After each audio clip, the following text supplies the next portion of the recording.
தொடர்ந்து மோசேயோட வாழ்க்கையை நம்ம பார்த்து கொண்டு வந்துட்டு இருக்கிறோம். ನಾವು ಈಗಾಗಲೇ ಮೋಶೆಯ ಜೀವಿತದ ಕುರಿತು ನಾವು ಕಲಿತಾ ಬಂದಿದ್ದೇವೆ. இன்னைக்கு வந்து ஒரு முக்கியமான ஒரு கட்டத்துக்கு மோசேயோட வாழ்க்கையிலே தேவன் மோசே எப்படி உபயோகப்படுத்துறார்ன்றதை நம்ம பார்க்க போறோம். ಈ ದಿನ ದೇವರು ಮೋಶೆಯನ್ನ ಯಾವ ರೀತಿಯಲ್ಲಿ ಉಪಯೋಗಿಸಿದನು ಎಂಬುದನ್ನ ನಾವು ಈ ದಿನ ಕಲಿತ್ಕೊಳ್ಳಿಕ್ಕೆ ಹೋಗ್ತಾ ಇದ್ದೇವೆ. இன்னைக்கு இந்த மெசேஜோட தலைப்பு என்னதுன்னா, கர்த்தர் நமக்காக யுத்தம் செய்வார். ಈ ದಿನದ ಒಂದು ಸಂದೇಶದ ತಲೆಬರ ಕರ್ತನು ನಮಗಾಗಿ ಯುದ್ಧ ಮಾಡುತ್ತಾನೆ. பிரதர் என்ன யுத்தத்தை கர்த்தர் எனக்காக செய்வார் அப்படின்னு நீங்க கேட்கலாம். ನೀವೆಲ್ಲ ಸಹೋದರರೇ ಯಾವ ಒಂದು ಯುದ್ಧವನ್ನ ದೇವರು ನಮಗಾಗಿ ಮಾಡ್ತಾನೆ ಎಂಬುದಾಗಿ ನೀವೆಲ್ಲ ಕೇಳ್ಬೋದು. இந்த வாரம் அந்த யூத் ரிட்ரீட் போயிருக்கும்போது, ஒருவரோட யூத்ஸோட மனசுல இருக்கிற காரியத்த வந்து அவங்க கூச்சமில்லாம அத எழுதி, அது சொல்றாங்க நம்மட்ட. அவங்க பேர் எழுத மாட்டாங்க. பட் ஆனா சொல்றாங்க. என்ன பிரச்சனை இருக்கு அவங்க மனசுல? அ இருதயத்துல என்ன கேள்வி இருக்கு? அத வந்து அவங்க வந்து சொல்றாங்க நம்மட்ட.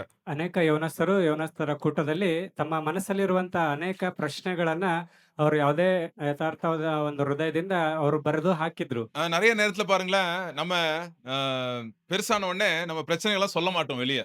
ನಾವು ಅನೇಕ ಸಾರಿ ನಮ್ಮ ಸಮಸ್ಯೆಗಳು ದೊಡ್ಡದಾದ್ಮೇಲೆ ಹೊರಗೆ ಹೇಳಲಿಕ್ಕೆ ಇಷ್ಟಪಡೋದಿಲ್ಲ. அத நம்ம வந்து மறைக்க தான் பார்ப்போம். ಅದನ್ನ ನಾವು ಮರೆ ಮಾಡ್ಲಿಕ್ಕೆ ನೋಡ್ತೀವಿ. பட் ஆனா அந்த சின்ன வயசுல அந்த பிள்ளைங்க என்ன பண்ணுவாங்க, அவங்க கஷ்டத்த வந்து என்ன பண்றாங்க, ஓப்பனா ஷேர் பண்றாங்க. அதுக்கு ஆண்டவருக்கு ரொம்ப நன்றி சொல்றேன். ಯಾಕಂದ್ರೆ ಆ ಒಂದು ಯೌವನಸ್ಥ ಕಾಲದಲ್ಲ ಚಿಕ್ಕ ವಯಸ್ಸಿನಲ್ಲಿ ಅವರು ತಮ್ಮಲ್ಲಿರುವಂತಹ ಯೋಚನೆಗಳನ್ನ ಇತರರಿಗೆ ಹೇಳ್ಕೊಳ್ಳಿಕ್ಕೆ ಇಷ್ಟಪಡ್ತಾರೆ. ಹಾಗಾಗಿ ಕರ್ತನಿಗೆ ಸ್ತೋತ್ರ. அதுக்கு தான் ஏசப்பா சொல்றாரு, நீங்க சிறு குழந்தை போல ஆகாவிட்டால் ஆண்டவருடைய ராஜ்யத்துக்குள்ள நம்ம என்ன பண்ண முடியாதாம்?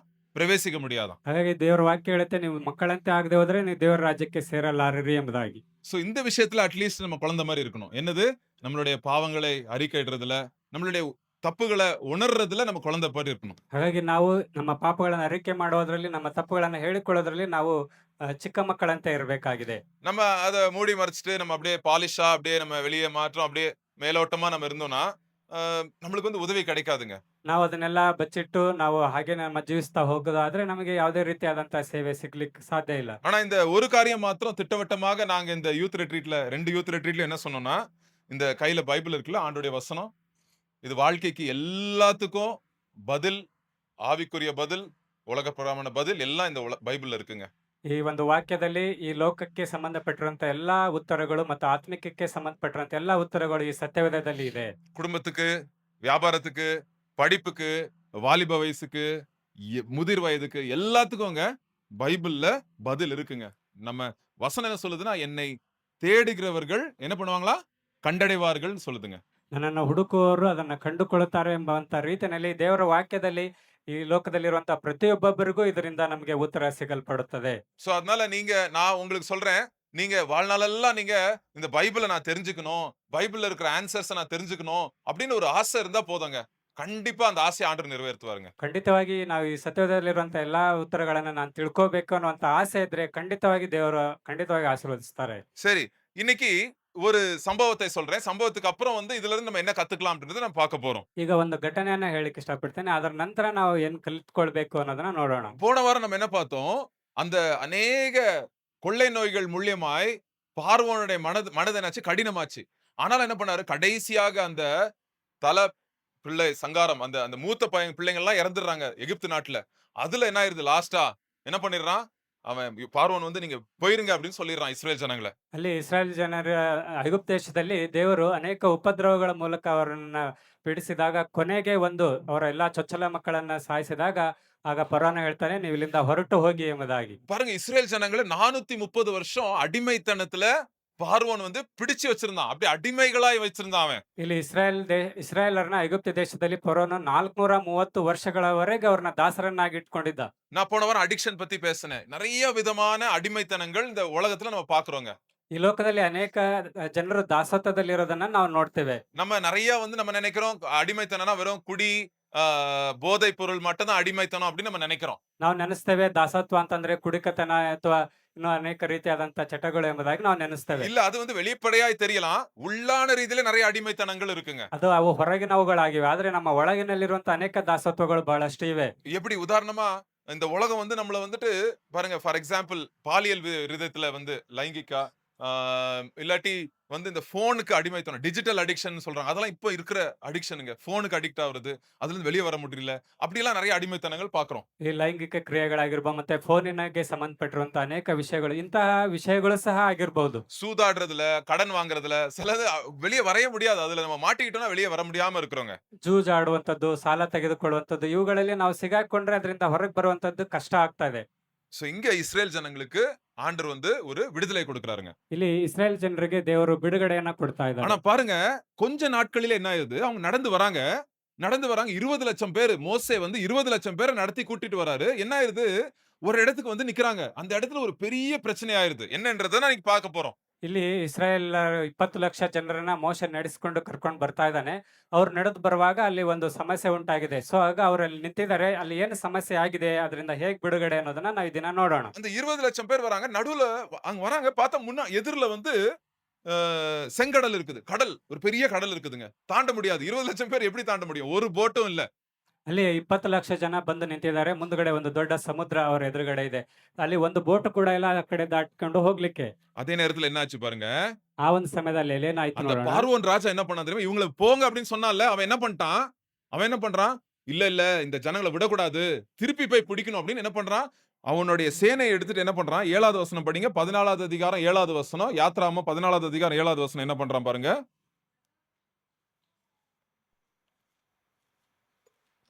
பிரதானமான 600 ரதங்களையும் பிரதானமான 600 ரதங்களையும் எகிப்திலுள்ள ஆ. மற்ற சகல ரதங்களையும் அவைகள் எல்லாவற்றிற்கும் அதிபதிகளான வீரரையும் கூட்டிக் கொண்டு போனான். அப்புறம் அடுத்த வசனம் படிங்க. கர்த்தர் எகிப்தின் ராஜாவாகிய பார்வோனின் இருதயத்தை கடினப்படுத்தினார். அவன் இஸ்ரவேல் புத்திரரை பின்தொடர்ந்தான்.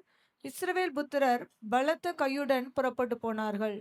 பாருங்க எப்படி திருப்பி விட மாட்டேங்கிறான். திருப்பி விரட்டிட்டு வராங்க. அவனுடைய பெஸ்ட் சேனையோட என்ன பண்றான்? ஒரு வல்லமையுள்ள சேனையோட பின்னாடி விரட்டிட்டு வரான். ஜனங்களை வந்து சாகடிக்கிறதுக்கு வரான். ಅಲ್ಲಿ ಆ ಐಗುಪ್ತ ದೇಶದ ಒಂದು ರಾಜ ಏನ್ ಮಾಡ್ತಾ ಇದ್ದಾನೆ, ತನ್ನ ತಿರುಗಿ ಇಸ್ರಾಯೇಲರನ್ನ ಬೆನ್ನಟ್ಟಿ ಬರ್ತಾ ಇದ್ದಾನೆ. ಅವನ ಒಂದು ಗಟ್ಟಿಯಾದಂತ ಒಂದು ರಥದ ಬಲದೊಂದಿಗೆ. சரி பாருங்க, இப்போ யோசித்து பாருங்க. கொஞ்சம் மனசுல யோசித்து பாருங்க. நீங்க இந்த மைண்ட்ல ಈಗ ನೀವು ಮನಸ್ಸಲ್ಲಿ ಒಂದು ಯೋಚನೆ ಮಾಡಿ ನೋಡಿ. எதிர்ல கடல் இருக்குது. ಎದುರುಗಡೆ ಸಮುದ್ರ ಇದೆ. பின்னாடி என்ன இருக்குது? பின்னாடி யார் வரா? பார்வோன் சேனை வருது. ಹಿಂದ್ಗಡೆ ಫರೋಹನ ಸೈನ್ಯ ಬರ್ತಾ ಇದೆ. அங்க அப்படியே அந்த பார்வோன் சேனையோட அந்த வர்ற குதிரை வந்து மணல்ல வந்துச்சுன்னா எப்படி வருங்க? மணல்ல அப்படியே தூசி பறக்கும்ல, தூசி பறக்குது. அப்படி வருதுங்க. ಆ ಕುದುರೆ ಸೈನ್ಯ ಮರಳಲ್ಲಿ ಬರ್ತಾ ಇದೆ. ಅಲ್ಲಿ ಧೂಳು ಹಾರ್ತಾ ಇದೆ. ಆ ಒಂದು ರೀತಿನಲ್ಲಿ ಅಲ್ಲಿ ಬರ್ತಾ ಇದೆ ರಥ. ஒரு சைடு கடலு, ஒரு சைடு சேனை. ಒಂದು ಒಂದು ಕಡೆ ಸಮುದ್ರ ಇದೆ, ಇನ್ನೊಂದು ಕಡೆ ಫರೋಹನ ಸೈನ್ಯ ಇದೆ. ஒண்ணும் பண்ண முடியாது. ಅಲ್ಲಿ ಏನು ಮಾಡ್ಲಿಕ್ಕೆ ಆಗ್ತಾ ಇಲ್ಲ. பிள்ளைங்க, மனைவிகள், தகப்பன்மார்கள் எல்லாம் நிக்கிறாங்க. 20,00,000 பேரு. ಅಲ್ಲಿ ಮಕ್ಕಳು, ಗಂಡ ಹೆಂಡತಿರು 20 ಲಕ್ಷ ಜನರು ಅಲ್ಲಿ ನಿಂತಿದ್ದಾರೆ. அவங்ககிட்ட ஒரு போட் இல்ல. அந்த கடலை தாண்டறதுக்கு ஒரு போட் இல்ல யார்கிட்டயும். ಅವರು ಆ ಕಡಲನ್ನು ದಾಟಿ ಹೋಗೋದಕ್ಕೆ ಒಂದು ಬೋಟ್ ಕೂಡ ಅಲ್ಲಿಲ್ಲ. அந்த சேனைய எதிர்க்கிறதுக்கு ஒரு கத்தியும் இல்ல, ஒரு ஒரு ஆயுதமும் இல்ல. ಆ ಸೈನ್ಯವನ್ನು ಎದುರಿಸಲಿಕ್ಕೆ ಅವ್ರ ಹತ್ರ ಯಾವುದೇ ರೀತಿಯಾದಂತ ಆಯುಧಗಳು ಸಹ ಇರಲಿಲ್ಲ. எப்படி இருக்கும்? பயமா இருக்காதா? ಇಲ್ಲಿ ನೋಡಿ ತುಂಬಾ ಭಯ ಇದೆ ಅಲ್ವಾ? அப்பா அம்மாங்கெல்லாம் பிள்ளைகளுக்காக பயந்துட்டு இருப்பாங்க. ಇಲ್ಲಿ ಅವರ ತಂದೆ ತಾಯಿಗಳು ಮಕ್ಕಳ ಒಂದು ಜೀವಿತಕ್ಕಾಗಿ ಭಯ ಪಡ್ತಾ சரி, ಇದ್ದಾರೆ. 430 வருஷத்துக்கு அப்புறம் விடுதலை கிடைக்குது. நல்லா சந்தோஷமா இருக்கலாம் அப்படின்னு பார்த்தா பாருங்க, இப்படி நடந்து வந்து நிட்டுமே அப்படின்னு எல்லாருக்கும் பயமாயிருது. 430 ವರ್ಷ ಆದ್ಮೇಲೆ ಬಿಡುಗಡೆ ಸಿಕ್ತಲ್ಲ ಎಂಬುದಾಗಿ ಸಂತೋಷದಲ್ಲಿದ್ರೆ, ಆದ್ರೆ ನೋಡಿದ್ರೆ ತಿರ್ಗಾ ಈ ಒಂದು ಸಮಸ್ಯೆ ಅಂತ. இதுல இருந்து என்ன கத்துக்கிறோம்? ಹಾಗಾದ್ರೆ ಇದರಿಂದ ನಾವೇನ್ நம்ம ಕಲ್ತ್ಕೊಳ್ಬಹುದು? லைஃப்லயுங்க ನಮ್ಮ ಜೀವಿತದಲ್ಲಿ எல்லாருக்கும் இந்த மாதிரி ஒரு இக்கட்டுல நம்ம வந்து மாட்டிக்கிறோம் நிறைய வாட்டி. ಅನೇಕ ಸಾರಿ ನಮ್ಮ ಜೀವಿತದಲ್ಲಿ ಇಂತ ಒಂದು ಇಕ್ಕಟ್ಟಿನಲ್ಲಿ ನಾವು ಸಿಲುಕಿಕೊಂಡಿರ್ತೇವೆ. முன்னாடியும் போக முடியாது, பின்னாடியும் போக முடியாது. ಮುಂದೆನೂ ಹೋಗಕ್ಕಾಗಲ್ಲ, ಹಿಂದೆನೂ ಹೋಗ್ಲಿಕ್ಕೆ ಆಗಲ್ಲ. முன்னாடி போனா கடலு, பின்னாடி போனா சேனை. ಮುಂದೆ ಹೋದ್ರೆ ಸಮುದ್ರ, ಹಿಂದಗಡೆ ಬಂದ್ರೆ ಸೈನ್ಯ. நடுவுல மாட்டிட்டு நம்ம என்ன பண்றதுன்னு தெரியாது. ಮಧ್ಯದಲ್ಲಿ ಸಿಗಾಕೊಂಡು ಏನ್ ಮಾಡ್ಬೇಕಂತ ಗೊತ್ತಾಗ್ತಾ ಇಲ್ಲ. நம்பிக்கை இல்லாத ஒரு நேரம். ಆ ನಂಬಿಕೆ ಇಲ್ಲದೆ ಇರುವಂತ ಒಂದು ಸ್ಥಿತಿ, நம்பிக்கை இழந்த ஒரு நேரம். ನಂಬಿಕೆಯನ್ನ ಕಳೆದುಕೊಂಡಂತ ಒಂದು ಸ್ಥಿತಿ, உதவி இல்லாத ஒரு நேரம். ಸಹಾಯವೇ ಇಲ್ದಿರುವಂತ ಒಂದು ಸ್ಥಿತಿ, நம்ம கையில உதவி பண்றதுக்கு யாரும் இல்ல நம்ம கிட்ட. ನಮಗೆ ಸಹಾಯ ಮಾಡೋದಕ್ಕೆ ಯಾರು ಇಲ್ಲ ನಮ್ಮ ಕೈಯಲ್ಲಿ ಎಂಬುದಂತ ಸ್ಥಿತಿ. அது வரைக்கும் நம்ம ஏதோ வந்திருப்போம், பட் ஏதோ நம்பிக்கையோட போயிருப்போம். இப்போ வந்து அப்படியே வருது, எல்லா நம்பிக்கையும் இடிஞ்சு போன ஒரு நேரமா இருக்கிறது. ನಾವೊಂದು ನಂಬಿಕೆಯಲ್ಲಿ ಹೋಗ್ತಾ ಇದೀವಿ, ಆದ್ರೆ ನಂಬಿಕೆ ಬಿದ್ದು ಹೋಗುವಂತ ರೀತಿಯ ಒಂದು ಸಮಯ ಬಂದಿದೆ. இன்னைக்கு நான் கேட்கிற ஒரு கேள்வி என்னன்னா, ಈ ದಿನ ನಾನು ಕೇಳುವಂತ ಒಂದು ಪ್ರಶ್ನೆ ಏನಂದ್ರೆ, உங்க வாழ்க்கையில எது செங்கடலா இருக்குது? உங்களுக்கு எதிரில இருக்கிற செங்கடல் என்னங்க? ಹಾಗಾದ್ರೆ ನಮ್ಮ ಎದುರಿಗೆ ನಿಲ್ಲುವಂತ ಒಂದು ಕೆಂಪು ಸಮುದ್ರ ಯಾವುದು? சில பேருக்கு வேலை போயிருக்கோங்க. ಕೆಲವರಿಗೆ ಕೆಲಸ ಹೋಗಿರ್ಬೋದು. என்ன பண்றதுன்னு தெரியும். எங்க வேலை தேடினாலும் வேலை கிடைக்க மாட்டேங்குது. ಎಷ್ಟೇ ಕೆಲಸ ಹುಡುಕಿದ್ರು ಕೆಲಸ ಸಿಗ್ತಾ ಇಲ್ಲ. சில பேர் குழந்தை பிறக்க மாட்டேங்குது. ಕೆಲವ್ರಿಗೆ ಮಕ್ಕಳು ಹುಟ್ಟುತ್ತಾ ಇಲ್ಲ. அதே ஒரு பெரிய ஒரு செங்கடல் போல நிக்குது. ಅದು ಒಂದು ದೊಡ್ಡ ಸಮುದ್ರದ ಹಾಗೆ ಎದುರುಗಡೆ ನಿಂತಿದೆ. சில பேர் கெட்ட பழக்கத்துல விடுதலை வர முடியல. அங்கேயே மாட்டிட்டு இருக்காங்க. இன்னும் முன்னாடியும் போட முடியல வாழ்க்கையில. ஒண்ணும் ஆக மாட்டேங்குது. நடக்கவே மாட்டேங்குது. ಕೆಲವರು ಕೆಟ್ಟ ಚಟಗಳಿಗೆ ಬಲಿಯಾಗಿದ್ದಾರೆ. ಅದರಿಂದ ಬಿಡುಗಡೆ ಹೊಂದಿ ಮುಂದೆ ಹೋಗ್ಲಿಕ್ಕೆ ಅವ್ರ ಕಡೆಯಿಂದ ಆಗ್ತಾ ಇಲ್ಲ. சில பேர் வாழ்க்கையில கடன் வந்து கடல் போரே கடன் தான் கடல் போல நிக்குது சில பேர் வாழ்க்கையில. ಇನ್ನು ಕೆಲವರಿಗೆ ಸಾಲವೇ ಒಂದು ದೊಡ್ಡದಾದಂತ ರೀತಿಯಲ್ಲಿ ಅವ್ರ ಮುಂದೆ ನಿಂತಿದೆ. சோ உங்களுடைய செங்கடல் என்னது? ಹಾಗಾದ್ರೆ ನಮ್ಮ ಒಂದು ಸಮಸ್ಯೆ ಒಂದು ಕಡಲು ಯಾವುದು? உங்களுடைய செங்கடல் ரெட் சி ಆ, ನಮ್ಮ ಒಂದು ಕೆಂಪು ಸಮುದ್ರ ಯಾವುದು ಎಂಬುದಾಗಿ. சோ நம்ம வாழ்க்கையில என்ன அப்படின்றது நீங்க கொஞ்சம் யோசிங்க. நான் சொல்லும்போது நீங்க யோசிங்க. ஆண்டவரே என்னுடைய வாழ்க்கையில இதுதான் ஆண்டவரே செங்கடல் என் வாழ்க்கையில. ಹಾಗಾದ್ರೆ ದೇವರೇ ನಾವು ಯೋಚನೆ ಮಾಡೋಣ, ದೇವರೇ ನಮ್ಮ ಎದುರುಗಡೆ ಇರುವಂತದ್ದು ಆ ಕೆಂಪು ಸಮುದ್ರ ಇದೆ ಎಂಬುದಾಗಿ. ஒருவேளை மனம் திரும்பாத ஒரு பிள்ளையா இருக்கலாம். ಒಂದು ವೇಳೆ ನಾವು ಮನಸ್ಸು ತಿರುಗದೇ ಇರುವಂತ ಮಕ್ಕಳಾಗಿರ್ಬೋದು. எதனால இருக்கலாம். எல்லார் வாழ்க்கையிலும் ஒரு பிரச்சனை இருக்குங்க. ಏನೇ ಆಗಿರ್ಲಿ, ಎಲ್ಲರ ಜೀವಿತದಲ್ಲಿ ಒಂದು ಸಮಸ್ಯೆ ಇದೆ. இந்த வாரம் வந்து 14 வயசுல 15 வயசுல இருந்து 30 வயசு வரைக்கும் வாலிப சகோதர சகோதரிகளை சந்திச்சோங்க. ಈ ವಾರದಲ್ಲಿ 15 ರಿಂದ 30 ವರ್ಷದ ಅನೇಕ ಮಕ್ಕಳನ್ನ ನಾವು ಸಂಧಿಸಿದ್ವಿ. எவ்வளவு பிரச்சனைங்க பாவம். அந்த சின்ன பிள்ளைங்க மனசுல எவ்வளவு பிரச்சனைங்க. ಆ ಚಿಕ್ಕ ಮಕ್ಕಳ ಮನಸ್ಸಲ್ಲಿ ಎಷ್ಟೋ ಒಂದು ಸಮಸ್ಯೆಗಳು. ஐயோ வீட்ல கடன் பிரச்சனைங்க அங்கிள் அண்ணா. ಅವು ಮನೆ ಸೋದರ ನಮ್ಮ ಮನೆಯಲ್ಲಿ ಸಾಲದ ಒಂದು ಸಮಸ್ಯೆ. அப்பா குடிக்கிறாரு அடிக்கிறாரு அப்படின்னு சொல்றாங்க. ತಂದೆ ಕುಡಿದು ಹೊಡಿತಾರೆ ಎಂಬಂತ ಒಂದು ಸಮಸ್ಯೆ. வீட்ல ஒரே பிரச்சனை, வீட்ல ஒரே சண்டை வருது அப்படின்னு சொல்றாங்க. ಮನೆಯಲ್ಲಿ ಯಾವಾಗ್ಲೂ ಜಗಳ, ಈ ಒಂದು ಹೋರಾಟ ಎಂಬುದಾಗಿ ಹೇಳ್ತಾರೆ. கவலையா இருக்குது, துக்கமா இருக்கிறேன், ரூம்ல போட்டு ரூம் மூடிட்டு உட்கார்ந்துடுறேன் ரொம்ப நேரம், துக்கமா இருக்குது, வெளியே வர முடியல அப்படின்னு சொல்றாங்க சில பேர். ಈ ರೀತಿಯಾದಂತ ಚಿಂತೆ, ದುಃಖದಿಂದ ನಾನು ಮನೆ ಬಾಗಿಲನ್ನು ಹಾಕಿಕೊಂಡು ಕುಳಿತುಕೊಂಡು ಹೊರಗೆ ಬರ್ಲಿಕ್ಕೆ ಆಗದೆ ಅಂತ ಒಂದು ಸ್ಥಿತಿ ಎಂಬುದಾಗಿ ಹೇಳ್ತಾರೆ. சந்தோஷமா சிரிச்சு விளையாட வேண்டிய வயசுல இந்த மாதிரி காரியம் எல்லாம் நம்ம பாக்குறோங்க. ಸಂತೋಷವಾಗಿ ನಗುತ್ತಾ ಆಟ ಆಡುವಂತ ಸಮಯದಲ್ಲಿ ಈ ಎಲ್ಲಾ ಕಾರ್ಯಗಳನ್ನ ನಾವು ನೋಡ್ತಾ ಇದೀವಿ. நான் ஒருத்தனை நம்பினேன், என்ன வந்து அவங்க வந்து என்ன திட்டி என்ன வந்து அவமானப்படுத்திட்டாங்க அப்படின்னு சொல்றாங்க ஒருத்தர். ನಾನು ಕೆಲವ್ರನ್ನ ನಂಬದೆ, ಅವರು ನಮ್ಮನ್ನ ಅವಮಾನ ಪಡಿಸಿ ನನ್ನನ್ನ ಬೈದು ಹೋದ್ರು ಎಂಬುದಾಗಿ ಹೇಳ್ತಾರೆ. இது மாதிரி எனக்கு உதவிக்கு ஆளே இல்லையே, எனக்கு வந்து உதவிக்கு நம்பிக்கைக்கு எங்க நம்பிக்கை, என்ன நம்பிக்கையே இல்லையே, நம்பிக்கை அற்ற ஒரு நிலைமையில இருக்கிறாங்க நிறைய பேர். ನನಗೆ ಯಾವುದೇ ಸಹಾಯ ಇಲ್ವಾ, ನಾನು ಒಂದು ನಂಬಿಕೆ ಇಲ್ಲದೆ ಇರುವಂತ ಸ್ಥಿತಿಯಲ್ಲಿ ಇದೀನಲ್ಲ ಎಂಬಂತ ಒಂದು ಸ್ಥಿತಿ. சோ அந்த அந்த ஒரு நேரத்திலே இந்த இஸ்ரேல் ஜனங்க காணப்படுறாங்க. ಈಗ ಅಂತ ಒಂದು ಸ್ಥಿತಿಯಲ್ಲಿ ಕೂಡ ಈಗ ಇಲ್ಲಿ ಇಸ್ರೇಲ್ ಜನರು ಇದ್ದಾರೆ. சோ இந்த இடத்துல நம்ம பாக்குறோம், அந்த பார்வோன் சேனை விரட்டிட்டே வருது. என்ன ஆக போகுதுன்னு தெரியல. எதிரில கடல் எங்க போகும்போதுன்னு தெரியல. அந்த நேரத்துல என்ன நடக்குதுன்னு பார்க்க போறோம். ಇಲ್ಲಿ ಮುಂದೆ ದೊಡ್ಡ ಕೆಂಪು ಸಮುದ್ರ ಇದೆ, ಹಿಂದ್ಗಡೆ ಪರನ್ ಸೈನ್ಯ ಬರ್ತಾ ಇದೆ. ಇಲ್ಲಿ ಮುಂದೆ ಏನಾಗುತ್ತೆ ಎಂಬುದನ್ನ ನಾವು ನೋಡೋಣ. 10வது வசனம் படிங்க. 14வது அதிகாரம் 10வது வசனம். பார்வோன் சமீபித்து வருகிறபோது இஸ்ரவேல் புத்திரர் தங்கள் கண்களை ஏறெடுத்து பார்த்து எகிப்தியர் தங்களுக்கு பின்னே வருகிறதைக் கண்டு மிகவும் பயந்தார்கள். அப்பொழுது இஸ்ரவேல் புத்திரர் கர்த்தரை நோக்கி கூப்பிட்டார்கள். அப்படியே பயந்துடுறாங்க. பயம் தாங்க ஃபர்ஸ்ட் வரும். இப்படி நடந்துச்சுன்னா என்ன ஆயிரும்? பயமாய் அப்படியே சுருங்கிருவாங்க. பிள்ளைங்களா இருக்கலாம், பெரியவங்களா இருக்கலாம். அப்படியே பயத்துல அப்படியே சுருங்கிருவோம் நம்ம. ಇಂಥ ಸಮಸ್ಯೆಗಳು ಬಂದಾಗ ನಾವೆಲ್ಲರೂ ಭಯದಿಂದ ಅಲ್ಲಿ ಸೋತು ಹೋಗ್ಬಿಡ್ತೇವೆ. சோ பயம் வருது. ಹಾಗಾಗಿ ಇಲ್ಲಿ ಭಯ ಬರ್ತಾ ಇದೆ. பயத்தோட இன்னொரு வார்த்தை இருக்குங்க. அது வந்து இங்கிலீஷ்ல பேனிக்னு சொல்லுவாங்க. பேனிக்னா பதட்டம் அப்படின்னு சொல்லுவாங்க. ಕನ್ನಡದಲ್ಲಿ ಇಂಗ್ಲಿಷ್ ಅಲ್ಲಿ ಪ್ಯಾನಿಕ್ ಎಂಬುದಾಗಿ ಹೇಳ್ತಾರೆ. பேனிக் ಕನ್ನಡದಲ್ಲಿ ಗಾಬರಿ ಗಾಬರಿ ಎಂಬುದಾಗಿ ಹೇಳ್ತಾರೆ. ಗಾಬರಿ ಆಗೋದು ಕರೆಕ್ಟ್. சோ பதட்டம் வந்துருது நிறைய வாட்டி. ಅನೇಕ ರೀತಿ ಇಂಥ ಒಂದು ಗಾಬರಿಯ ಸ್ಥಿತಿ ನಮಗೆ ಬರುತ್ತೆ. பதட்டம் வந்த உடனே ரெண்டு காரியங்களை நம்ம இஸ்ரேல் ஜனங்க பண்றதை நம்ம பாக்குறோங்க. பதட்டம் வந்துருச்சு லைஃப்ல, பயமாயிருச்சு. பதட்டம் வந்தவொடனே என்ன பண்றாங்கன்றதை நம்ம பார்க்க போறோம். ಅವರು ಭಯ ಮತ್ತು ಗಾಬರಿಯಿಂದ ಅವರ ಜೀವಿತದಲ್ಲಿ ಎರಡು ವಿಷಯಗಳನ್ನ ಅವ್ರು ಮಾಡ್ತಾರೆ. ಇದು ಏನಂತ ನೋಡೋಣ. யூசுவலா வந்து இது வந்து நம்ம நேச்சுரலா பண்றது. இது நேச்சுரல். ஒரு மனுஷனுக்கு வந்து நார்மலா பிரச்சனை வந்துருச்சுன்னா இந்த ரெண்டு காரியமா மனுஷன் பண்ணுவான். என்னன்றதை பார்ப்போம். ನಾವು ಮನುಷ್ಯರು ಸಾಮಾನ್ಯವಾಗಿ ಇಂಥ ಒಂದು ಕಾರ್ಯಗಳು ಬಂದಾಗ ಸಾಮಾನ್ಯವಾಗಿ ಅಂತ ಒಂದು ಕ್ರಿಯೆಗಳು ನಮ್ಮಲ್ಲಿ ಬರುತ್ತೆ. ಅದೇನಂತ ನೋಡೋಣ. அந்த ரெண்டு சுபாவத்தையும் 11வது வசனத்துல 12வது வசனத்துல நம்ம பார்க்கிறோம். ಆ ಎರಡು ಸ್ವಭಾವಗಳು 11, 12ನೇ ವಚನದಲ್ಲಿ ಇದಾವೆ. சோ 11வது வசனத்துல என்ன பார்க்கிறோம்? என்ன பிரச்சனை வந்த உடனே மனுஷன் என்ன பண்றான்னு பாருங்க. 11ನೇ ವಚನದಲ್ಲಿ ಮನುಷ್ಯ ಅಂತ ಸಮಸ್ಯೆ ಬಂದ್ರೆ ಏನ್ ಮಾಡ್ತಾನೆ ನೋಡೋಣ. அன்றியும் அவர்கள் மோசேயை நோக்கி, எகிப்திலே பிரேத குழிகள் இல்லை என்றா வனாந்திரத்திலே சாகும்படிக்கு எங்களை கொண்டு வந்தீர். நீர் எங்களை எகிப்திலிருந்து புறப்பட பண்ணினதினால் எங்களுக்கு இப்படி செய்தது என்ன? என்ன சொல்றாங்க பாருங்க. உடனே வாழ்க்கையில ஏதோ பிரச்சனை வந்துருச்சு. முன்னாடி போக முடியல, பின்னாடி போக முடியல. உடனே என்ன பண்ணுவோம்? மனுஷனுடைய சுபாவம் என்ன? குறை சொல்றோம். ಅಲ್ಲಿ ಎರಡು ರೀತಿಯಾದಂತ ಸಮಸ್ಯೆ ಬಂದಿದೆ, ಮುಂದೆ ಹೋಗಕ್ ಆಗ್ತಾ ಇಲ್ಲ. ಇಂಥ ಒಂದು ಸಮಯದಲ್ಲಿ ಇಲ್ಲಿ ಕೊರತೆಯನ್ನ ಹೇಳ್ತಾ ಇದ್ದಾರೆ. குற்றம் சாட்டுறோம். அதான் கரெக்டான வேர்டு. குற்றம் சாட்டுறது. ಬ್ಲೇಮಿಂಗ್ பண்றோம். ಅಂದ್ರೆ ಅಲ್ಲಿ ನಿಂದಿಸ್ತಾ ಇದ್ದಾರೆ, ಅವರು ನಿಂದನೆ ಮಾಡ್ತಾ ಇದ್ದಾರೆ. ಬ್ಲೇಮಿಂಗ್ ಅಂದ್ರೆ ಅಪರಾಧ ಭಾವನೆಯನ್ನ ಆರೋಪ ಮಾಡ್ತಾ ಇದ್ದಾರೆ. சோ குற்றம் சாட்டுற சுபாவம். ಅಲ್ಲಿ ಆರೋಪ ಮಾಡುವಂತ ಒಂದು ಸ್ವಭಾವ. வீட்ல ஏதாவது பிரச்சனை வந்துரும். ಮನೇಲಿ ಏನೋ ಒಂದು ಸಮಸ್ಯೆ ಬಂದಿದೆ. உடனே ஹஸ்பண்ட் வந்து வைஃப ப்ளேம் பண்ணுவாரு.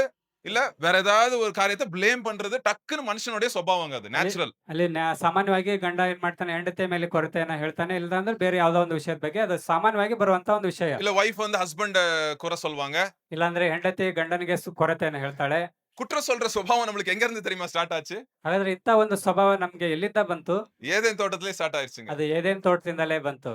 ஆண்டவர் வந்து கேக்குறாரு, ஆதாம் என்னப்பா ஆச்சு அப்படின்றாரு. ಅಲ್ಲಿ ದೇವರು ಆದಾಮನಿಗೆ ಏನಾಯ್ತು ಎಂಬುದಾಗಿ ಕೇಳಿದ್ರು. என்ன சொல்றான் ஆதாம்? ಅಲ್ಲಿ ಆದಾಮ ಏನ್ ಹೇಳ್ದ? நீங்க கொடுத்த மனைவி தான் இப்படி பண்ணிட்டா. இந்த நிலைமைக்கு காரணம் யாரு? நீங்க கொடுத்த மனைவி தான் எனக்கு பண்ணிட்டா அப்படின்றாரு. ನೀನು ಕೊಟ್ಟಿರೋ ಹೆಂಡತಿ ಹೀಗೆಲ್ಲ ಮಾಡಿದ್ಲ ಎಂಬುದಾಗಿ, ಅದಕ್ಕೆ ಕಾರಣ ನೀನು ಕೊಟ್ಟ ಹೆಂಡತಿ ಎಂಬುದಾಗಿ ಹೇಳ್ದ. நம்ம வாழ்க்கையில சில பிரச்சனைகளை தேவன் கொண்டு போகும்போது நம்ம வந்து ஃபர்ஸ்ட் நம்ம ஆராய்ந்து அறிய வேண்டியது என்னதுன்னா, நான் வந்து என்ன பண்றேன்? நான் வந்து குற்றம் சாட்டிட்டு இருக்கிறேனா? என்ன பக்கத்துல இருக்கிறவங்கள நான் குற்றம் சாட்டிட்டு இருக்கிறேனா? அப்படின்னு நம்ம ஃபர்ஸ்ட் ஆராய்ந்து பார்க்கணுங்க. ಹಾಗಾಗಿ ನಾವು ನಮ್ಮ ಜೀವಿತದಲ್ಲಿ ಇಂಥ ಒಂದು ಕಾರ್ಯಗಳು ಬಂತಂದ್ರೆ, ನಾನು ಬೇರೆಯವರಿಗೆ ಯಾವ ರೀತಿಯಾದಂತ ಒಂದು ಕ್ರಿಯೆಯಲ್ಲಿ ನಾನು ಇದ್ದೀನಿ ಎಂಬುದಾಗಿ ನಾವು ನೋಡ್ಬೇಕಿದೆ. சில வாட்டி ஹஸ்பண்ட் அண்ட் ஒய்ஃப் ப்ராப்ளம் வரும். நானும் எங்க ஒய்ஃபும் உட்கார்ந்து நாங்க பேசுவோம் அவங்க கிட்ட. பேசும்போது ஒரு ஃபர்ஸ்ட் சில டைம்லாம் ஃபர்ஸ்ட் 5-10 நிமிஷம் இதுதான். கணவன் வந்து மனைவியை சொல்லுவாங்க, மனைவி வந்து கணவனை சொல்லுவாங்க. அது போயிட்டே இருக்கும். அது நம்ம நிறுத்தணும்னா கூட நிறுத்த முடியாது. பேசிட்டே இருப்பாங்க அவங்க. ಅನೇಕರ ಕುಟುಂಬಗಳಲ್ಲಿ ಇಂಥ ಸಮಸ್ಯೆಗಳು ಬಂದಾಗ ಸಹೋದರರು ಮತ್ತು ಅವ್ರ ಶ್ರೀಮತಿಯವರು ಸೇರಿ ಅವರೊಟ್ಟಿಗೆ ಮಾತನಾಡುವಾಗ ಅವರೆಲ್ಲರೂ ಹೇಳುವಂತದ್ದು ಇಂಥದ ಒಂದು ಸಮಸ್ಯೆಗಳನ್ನ. இதுதான் இயேசு கிறிஸ்து சொன்னார்ல, ஒரு டைம் என்ன சொன்னாரு? உன் கண்ணுல இருக்கிற என்ன மத்தவன் கண்ணுல இருக்கிற துருத்திய பாக்குற, ஆனா உன் கண்ணுல இருக்கிற என்னத பார்க்க மாட்டேங்கிறோம் நம்ம? என்னது? உத்தரத்தை பார்க்க மாட்டேங்கிறோம் அப்படின்னு சொல்றாரு ஆண்டவர். ಅಲ್ಲಿ ದೇವರ ವಾಕ್ಯದಲ್ಲಿ ಹೇಳುತ್ತೆ, ನೀವು ಬೇರೆಯವರ ಕಣ್ಣಲ್ಲಿರುವಂತ ತೊಲೆಯನ್ನ ನೀನು ಯೋಚಿಸ್ತಾ ಇದ್ದ, ನಿನ್ನ ಕಣ್ಣಲ್ಲಿ ತೊಲೆ ಇದೆ, ರವೆ ಇದೆ ಎಂಬುದನ್ನ ಅದನ್ನ ನೆನೆಸ್ಕೋ ಎಂಬುದಾಗಿ ದೇವರ ವಾಕ್ಯ ಹೇಳುತ್ತೆ. நம்ம கண்ணுல இவ்வளவு பெரிய இது இருக்குது. ஆனா வேறவங்க கண்ணுல இருக்கிற இந்த சின்ன காரியத்தை நம்ம பார்த்துட்டு இருப்போம் ನಮ್ಮ நிறைய டைம். ಕಣ್ಣಲ್ಲಿ ದೊಡ್ಡ ತೊಲೆ ಇದೆ, ಬೇರೆಯವ್ರ ಕಣ್ಣಲ್ಲಿ ರವೆಯನ್ನ ನಾವು ಯೋಚಿಸ್ತಾ ಇರ್ತೀವಿ சோ ಎಂಬುದಾಗಿ. அது மனுஷனுடைய சுபாவம் இது. ಅದು ಮನುಷ್ಯನ ಒಂದು சோ ಸ್ವಭಾವ. இங்க என்ன பண்றாங்க இஸ்ரேல் ஜனங்க? ಅಲ್ಲಿ ಇಸ್ರೇಲ್ ಜನರು ಏನ್ ಮಾಡಿದ್ರು? என் பிரச்சனைக்கெல்லாம் காரணம் யாரு? ನಮ್ಮ ಎಲ್ಲಾ ಸಮಸ್ಯೆಗೆ ಕಾರಣ ಯಾರು? என் ஃபேமிலி இப்படி வந்து நடுத்தருல நிக்குது. யாரு காரணம்? ನಮ್ಮ ಕುಟುಂಬ ಬಂದು ಮಧ್ಯದಲ್ಲಿ ನಿಂತಿದೆ, ಅದಕ್ಕೆ ಕಾರಣ ಯಾರು? யாருங்க? மோசே, ஏன்பா நீ தான் பண்ண? நான் நல்லா இருந்தேனே, நீ தான் இப்படி பண்ணிட்ட. நீ தான் காரணம் இதுக்கு அப்படின்னு. ಮೋಶೆ, ಇದಕ್ಕೆಲ್ಲ ಕಾರಣ ನೀನೇ, ನಾವು ಚೆನ್ನಾಗೇ ಇದ್ವಿ ಎಂಬುದಾಗಿ ಅವ್ರು ಹೇಳ್ತಾ ಇದ್ದಾರೆ. மோசே காரணமா?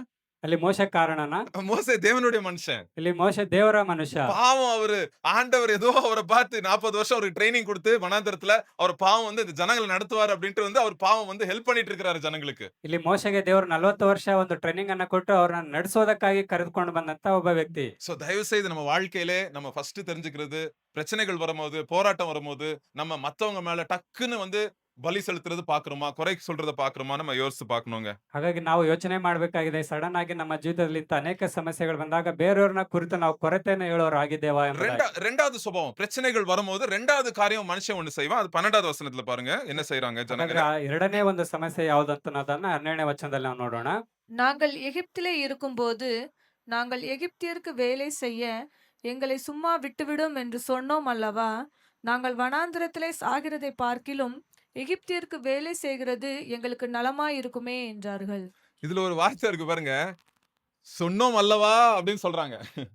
ನಾನು ಹೇಳಿದ್ನಲ್ವಾ ಎಂಬುದಾಗಿ ಹೇಳ್ತಾ ಇದ್ದಾರೆ. இது நிறைய வாட்டி சொல்லுவாங்க தெரியுமா? நான் சொன்னேன் தானே இப்படி ஆவும்னு சொன்னேன் தானே அப்படின்னு சொல்லுவாங்க. ಅನೇಕ ಸಾರಿ ನಾವು ಹೇಳ್ತೀವಲ್ಲ, ಈಗ ಆಗುತ್ತೆ ಅಂತ ಹೇಳಿದೆ ತಾನೇ ಎಂಬುದಾಗಿ. எனக்கு தெரியும். அது பிரச்சனையை சரியே பண்ணாதுங்க. அது அப்படி சொல்லி நம்ம ஒருத்தர் குத்தி காட்டுறதுனால பிரச்சனை சரியாவாதுங்க. ಹಾಗಾಗಿ ಅಂತ ಒಂದು ಆ ಒಂದು ಪ್ರಶ್ನೆನ ನಾವು ಹೇಳ್ಬಾರ್ದು, ಯಾಕಂದ್ರೆ ಬೇರೆಯವ್ರ ಮನಸ್ಸನ್ನ ಅಲ್ಲಿ சோ ನೋಯಿಸುವಂತದ್ದಾಗುತ್ತೆ. இங்க ரெண்டாவது காரியம் என்ன சுபாவம் பாக்குறோம் அவங்க கிட்ட? ಹಾಗಾದ್ರೆ ಇಲ್ಲಿ ಎರಡನೇ ಸ್ವಭಾವ ಏನು ಅವರ ಹೃದಯದಲ್ಲಿ? துக்கம். பழைய வாழ்க்கையோட துக்கம். ச்சே முன்னாடி நல்லா இருந்துச்சுப்பா வாழ்க்கை. ಅವರ ಹಳೆ ಜೀವಿತದ ಒಂದು ದುಃಖ. ಮೊದಲು ತುಂಬಾ ಚೆನ್ನಾಗಿತ್ತು ச்சே ನಮ್ಮ ಜೀವನ. எகிப்துல ஜாலியா இருந்தோம். ನಾವು ಎಗಿಪ್ತ ದೇಶದಲ್ಲಿ ತುಂಬಾ ச்சே ಸಂತೋಷವಾಗಿದ್ವಿ. வாலிப பையனா இருக்கும்போது எவ்வளோ ஃப்ரீடம் இருந்துச்சு. இப்போ வந்துட்டு கல்யாணம் பண்ணிட்டு இருக்கிறேன் பாரு உன்ட்ட அப்படின்னு சொல்லுவாங்க சில பேர். ಆ ಯೌವನ ಕಾಲದಲ್ಲಿ ನಾನು ತುಂಬಾ ಜಾಲಿ ಆಗಿದೆ, ಮದುವೆ ಮಾಡಿ ಸಿಗಾಕೊಂಡೆ ನೋಡಿ ಎಂಬುದಾಗಿ ಅನೇಕರು ಹೇಳ್ತಾರೆ. தயவுசெய்து ஆண்டருடைய குடும்பங்கள் ஆண்டுக்குள்ள இருக்க குடும்பங்கள் தயவுசெய்து அப்படி சொல்லக்கூடாது. ಹಾಗಾಗಿ ಕರ್ತನ ಒಂದು ಕುಟುಂಬಗಳು ಈ ರೀತಿಯಾಗಿ ಹೇಳ್ಕೊಡುದು. ச்சே அந்த ஊர்ல இருக்கும்போது என்ன நல்லா இருந்துச்சுப்பா. ಛೇ, ಆ ಒಂದು ಊರಲ್ಲಿ ಇದ್ದಾಗ ಎಷ್ಟು ಚೆನ್ನಾಗಿತ್ತಪ್ಪ. ச்சே அந்த வாழ்க்கை சூப்பர்ப்பா. எப்படி பாரு முடிவெடுத்து தப்பான முடிவெடுத்துட்டு பாரு இப்போ இங்க வந்து மாட்டிட்டு இருக்கோம். ಆ ಊರು ತುಂಬಾ ಚೆನ್ನಾಗಿತ್ತು, ನಾನು ತಪ್ಪಾದ ತೀರ್ಮಾನದಿಂದ ಇಲ್ಲಿ ಬಂದು ಸಿಗಾಕೊಂಡ್ಬಿಟ್ಟೆ இதுக்கு பேர் என்ன சொல்லுவாங்க தெரியுமா? இங்கிலீஷ்ல ஒரு அருமையான வேர்ட் இருக்கு இதுக்கு. இங்கிலீஷ்ல ரிக்ரெட் அப்படின்னு சொல்லுவாங்க. ரிக்ரெட்ஸ் அப்படின்னு. பழைய வாழ்க்கையின் ரிக்ரெட்ஸ் அப்படின்னு சொல்லுவாங்க. ರಿಗ್ರೆಟ್ ಅಂದ್ರೆ ಹಳೆಯ ಜೀವಿತಗಳನ್ನ வருத்தம். பழைய வாழ்க்கை குறித்து வருத்தங்கள். ಹಳೆಯ ಜೀವಿತದ ಕುರಿತು ನಾವು ಅವುಗಳನ್ನ ನೆನೆಸಿಕೊಳ್ಳುವಂಥದ್ದು, துக்கப்படுத்தாரு. ದುಃಖ ಪಡುವಂಥದ್ದು. ச்சே அப்படி இருந்தா நல்லா இருக்குமே அப்படின்னு. ಅಯ್ಯೋ ಹಾಗಿದ್ದಿದ್ರೆ எந்த ಚೆನ್ನಾಗಿತ್ತು. அளவுக்குன்னா இந்த ஜனங்க என்ன சொல்றாங்க? நாங்க இங்க விடுதலையோட சாகுறதுக்கு அடிமையா அங்க ஜாலியா இருந்திருக்கலாம் அப்படின்னு சொல்றாங்க அவங்க. ನಾವಿಲ್ಲಿ ಬಿಡುಗಡೆಯಾಗಿ ಸಾಯೋದಕ್ಕಿಂತ ಅಲ್ಲೇ ದಾಸರಾಗಿದ್ದಿದ್ರೆ ಚೆನ್ನಾಗಿತ್ತು ಎಂಬುದಾಗಿ ಹೇಳ್ತಾ ಇದ್ದಾರೆ. பாருங்க மனுஷனுக்கு நான் அடிமையா இருந்தாலும் பரவாயில்ல, நான் வந்து ஜாலியா இருக்கணும். ನಾನು ದಾಸನಾಗಿದ್ರು ಪರವಾಗಿಲ್ಲ, ನಾನು ಸಂತೋಷವಾಗಿರ್ಬೇಕು ಎಂಬುದಾಗಿ. இன்னைக்கு நிறைய பேர் அப்படிதான் அடிமைத்தனத்துல வந்து நான் நான் எனக்கு வந்து இந்த இந்த பாவத்துல நான் மாட்டிட்டு இருக்கிறேன், இதுல நான் சிக்கிட்டு இருக்கிறேன், ஆனா எனக்கு ஜாலியா இருக்க முடியுதா? ஓகே, நான் அதிலேயே இருக்கிறேன், எனக்கு ஒன்றும் பிரச்சனை இல்ல பிரதர் அப்படின்னு சில வாலிப பசங்க சொல்லுவாங்க. ಅನೇಕ ಯೌವನಸ್ಥರು ಹೇಳ್ತಾರೆ, ನಾನು ಒಂದು ಪಾಪದ ಕಾರ್ಯದಲ್ಲಿ ಸಿಕ್ಕಿಕೊಂಡಿದ್ದೇನೆ, ಅದರಲ್ಲಿ ಸಂತೋಷ ಇದೆ, ಹಾಗಾಗಿ ನಾನು ಅಲ್ಲೇ ಇದ್ಬಿಡ್ತೇನೆ ಎಂಬುದಾಗಿ ಹೇಳ್ತಾರೆ. நான் சொல்லுவேன், ஏய் தம்பி வேண்டாம்ப்பா, நீ விடுதலையோட வாழலாம்ப்பா, பரவாயில்ல கொஞ்சம் கஷ்டம் இருக்கு வாழ்க்கையில, விடுதலையோட வாழலாமே அப்படின்னு சொன்னா, இல்ல இல்ல எனக்கு அந்த வாழ்க்கை தானே வேணும் அப்படின்னு சில டைம் சொல்லுவாங்க. ಅನೇಕ ಸಾರಿ ಸಹೋದರ ಬೇಡ ಆ ಒಂದು ಕಾರ್ಯದಲ್ಲಿ ನಿನಗೆ ಬಿಡುಗಡೆ ಬೇಕು ಎಂಬುದಾಗಿ ಹೇಳಿದ್ರು ಕೂಡ ಇಲ್ಲ ಇಲ್ಲ ನಾನು ಅಲ್ಲೇ ಬಾಳ್ತೀನಿ ಎಂಬುದಾಗಿ ಹೇಳ್ತಾರೆ. சில பேர் சொல்லிருவாங்க எப்படின்னா, கிறிஸ்தவுக்குள்ள ஆண்டருக்குள்ள சந்தோஷமா குடும்பம் நல்லா இருக்கும், இப்போ ஆண்டருக்குள்ள நல்லா பிள்ளைங்க எல்லாம் நல்லா வந்துட்டு இருப்பாங்க, ஆனாலும் அந்த சில டைம் அந்த பாவமான வாழ்க்கையை குறித்து நினைச்சு பார்ப்பாங்க, ச்சே அப்படின்னு தான் நல்லா இருக்கும், அவன் ஜாலியா இருக்கிறான், அவன் அப்படி எல்லாம் பண்றான், நான் ஏன் அப்படி பண்ண முடியறது இல்ல அப்படின்னு சில டைம் ஜனங்க சில பேர் யோசிக்கிறாங்க. ಅನೇಕರು ಕೆಲವರು ಹೇಳ್ತಾರೆ ಮಕ್ಕಳಾಗಿದೆ ಕುಟುಂಬದಲ್ಲಿ ಹೀಗೆ ಇರ್ತೀವಿ, ಆದ್ರೆ ಅನೇಕ ಹಳೆಯ ಜೀವಿತದ ಅನೇಕ ಬೇರೆಯವರ ಕುಟುಂಬಗಳನ್ನ ನೋಡಿ ಅಯ್ಯೋ ನಾನು ಆಗಿದ್ದಿದ್ರೆ ಜಾಲಿಯಾಗಿ ಇರ್ತಿದ್ನಲ್ಲ ಎಂಬುದಾಗಿ. சோ ரெண்டு காரியத்துக்கு நம்ம எச்சரிக்கையா இருக்கணுங்க பிரச்சனைக்கு வரும்போது லைஃப்ல. ஒண்ணு, மத்தவங்கள குற்றம் சொல்றது. ரெண்டாவது, இதனால முன்னாடி இருந்த மாதிரி இருந்துச்சா நல்லா இருக்குமே அப்படின்றது வந்து பழசுலயே வாழ்க்கையை இன்னும் வாழ்ந்துகிட்டே இருக்கிறது. ನಾವು ಒಂದು ಬೇರೆಯವರ ಬಗ್ಗೆ ಕೊರತೆಗಳನ್ನ ಹೇಳುವಂತದ್ದು, ಮತ್ತೆ ಮೊದಲಿನ ಕಾಲದಲ್ಲಿ ಚೆನ್ನಾಗಿತ್ತಲ್ಲ ಎಂಬುದಾಗಿ ಅದನ್ನ ನೆನೆಸಿಕೊಳ್ಳುವಂತದ್ದು. அப்போஸ்தலர் பவுல் என்ன சொல்றாரு?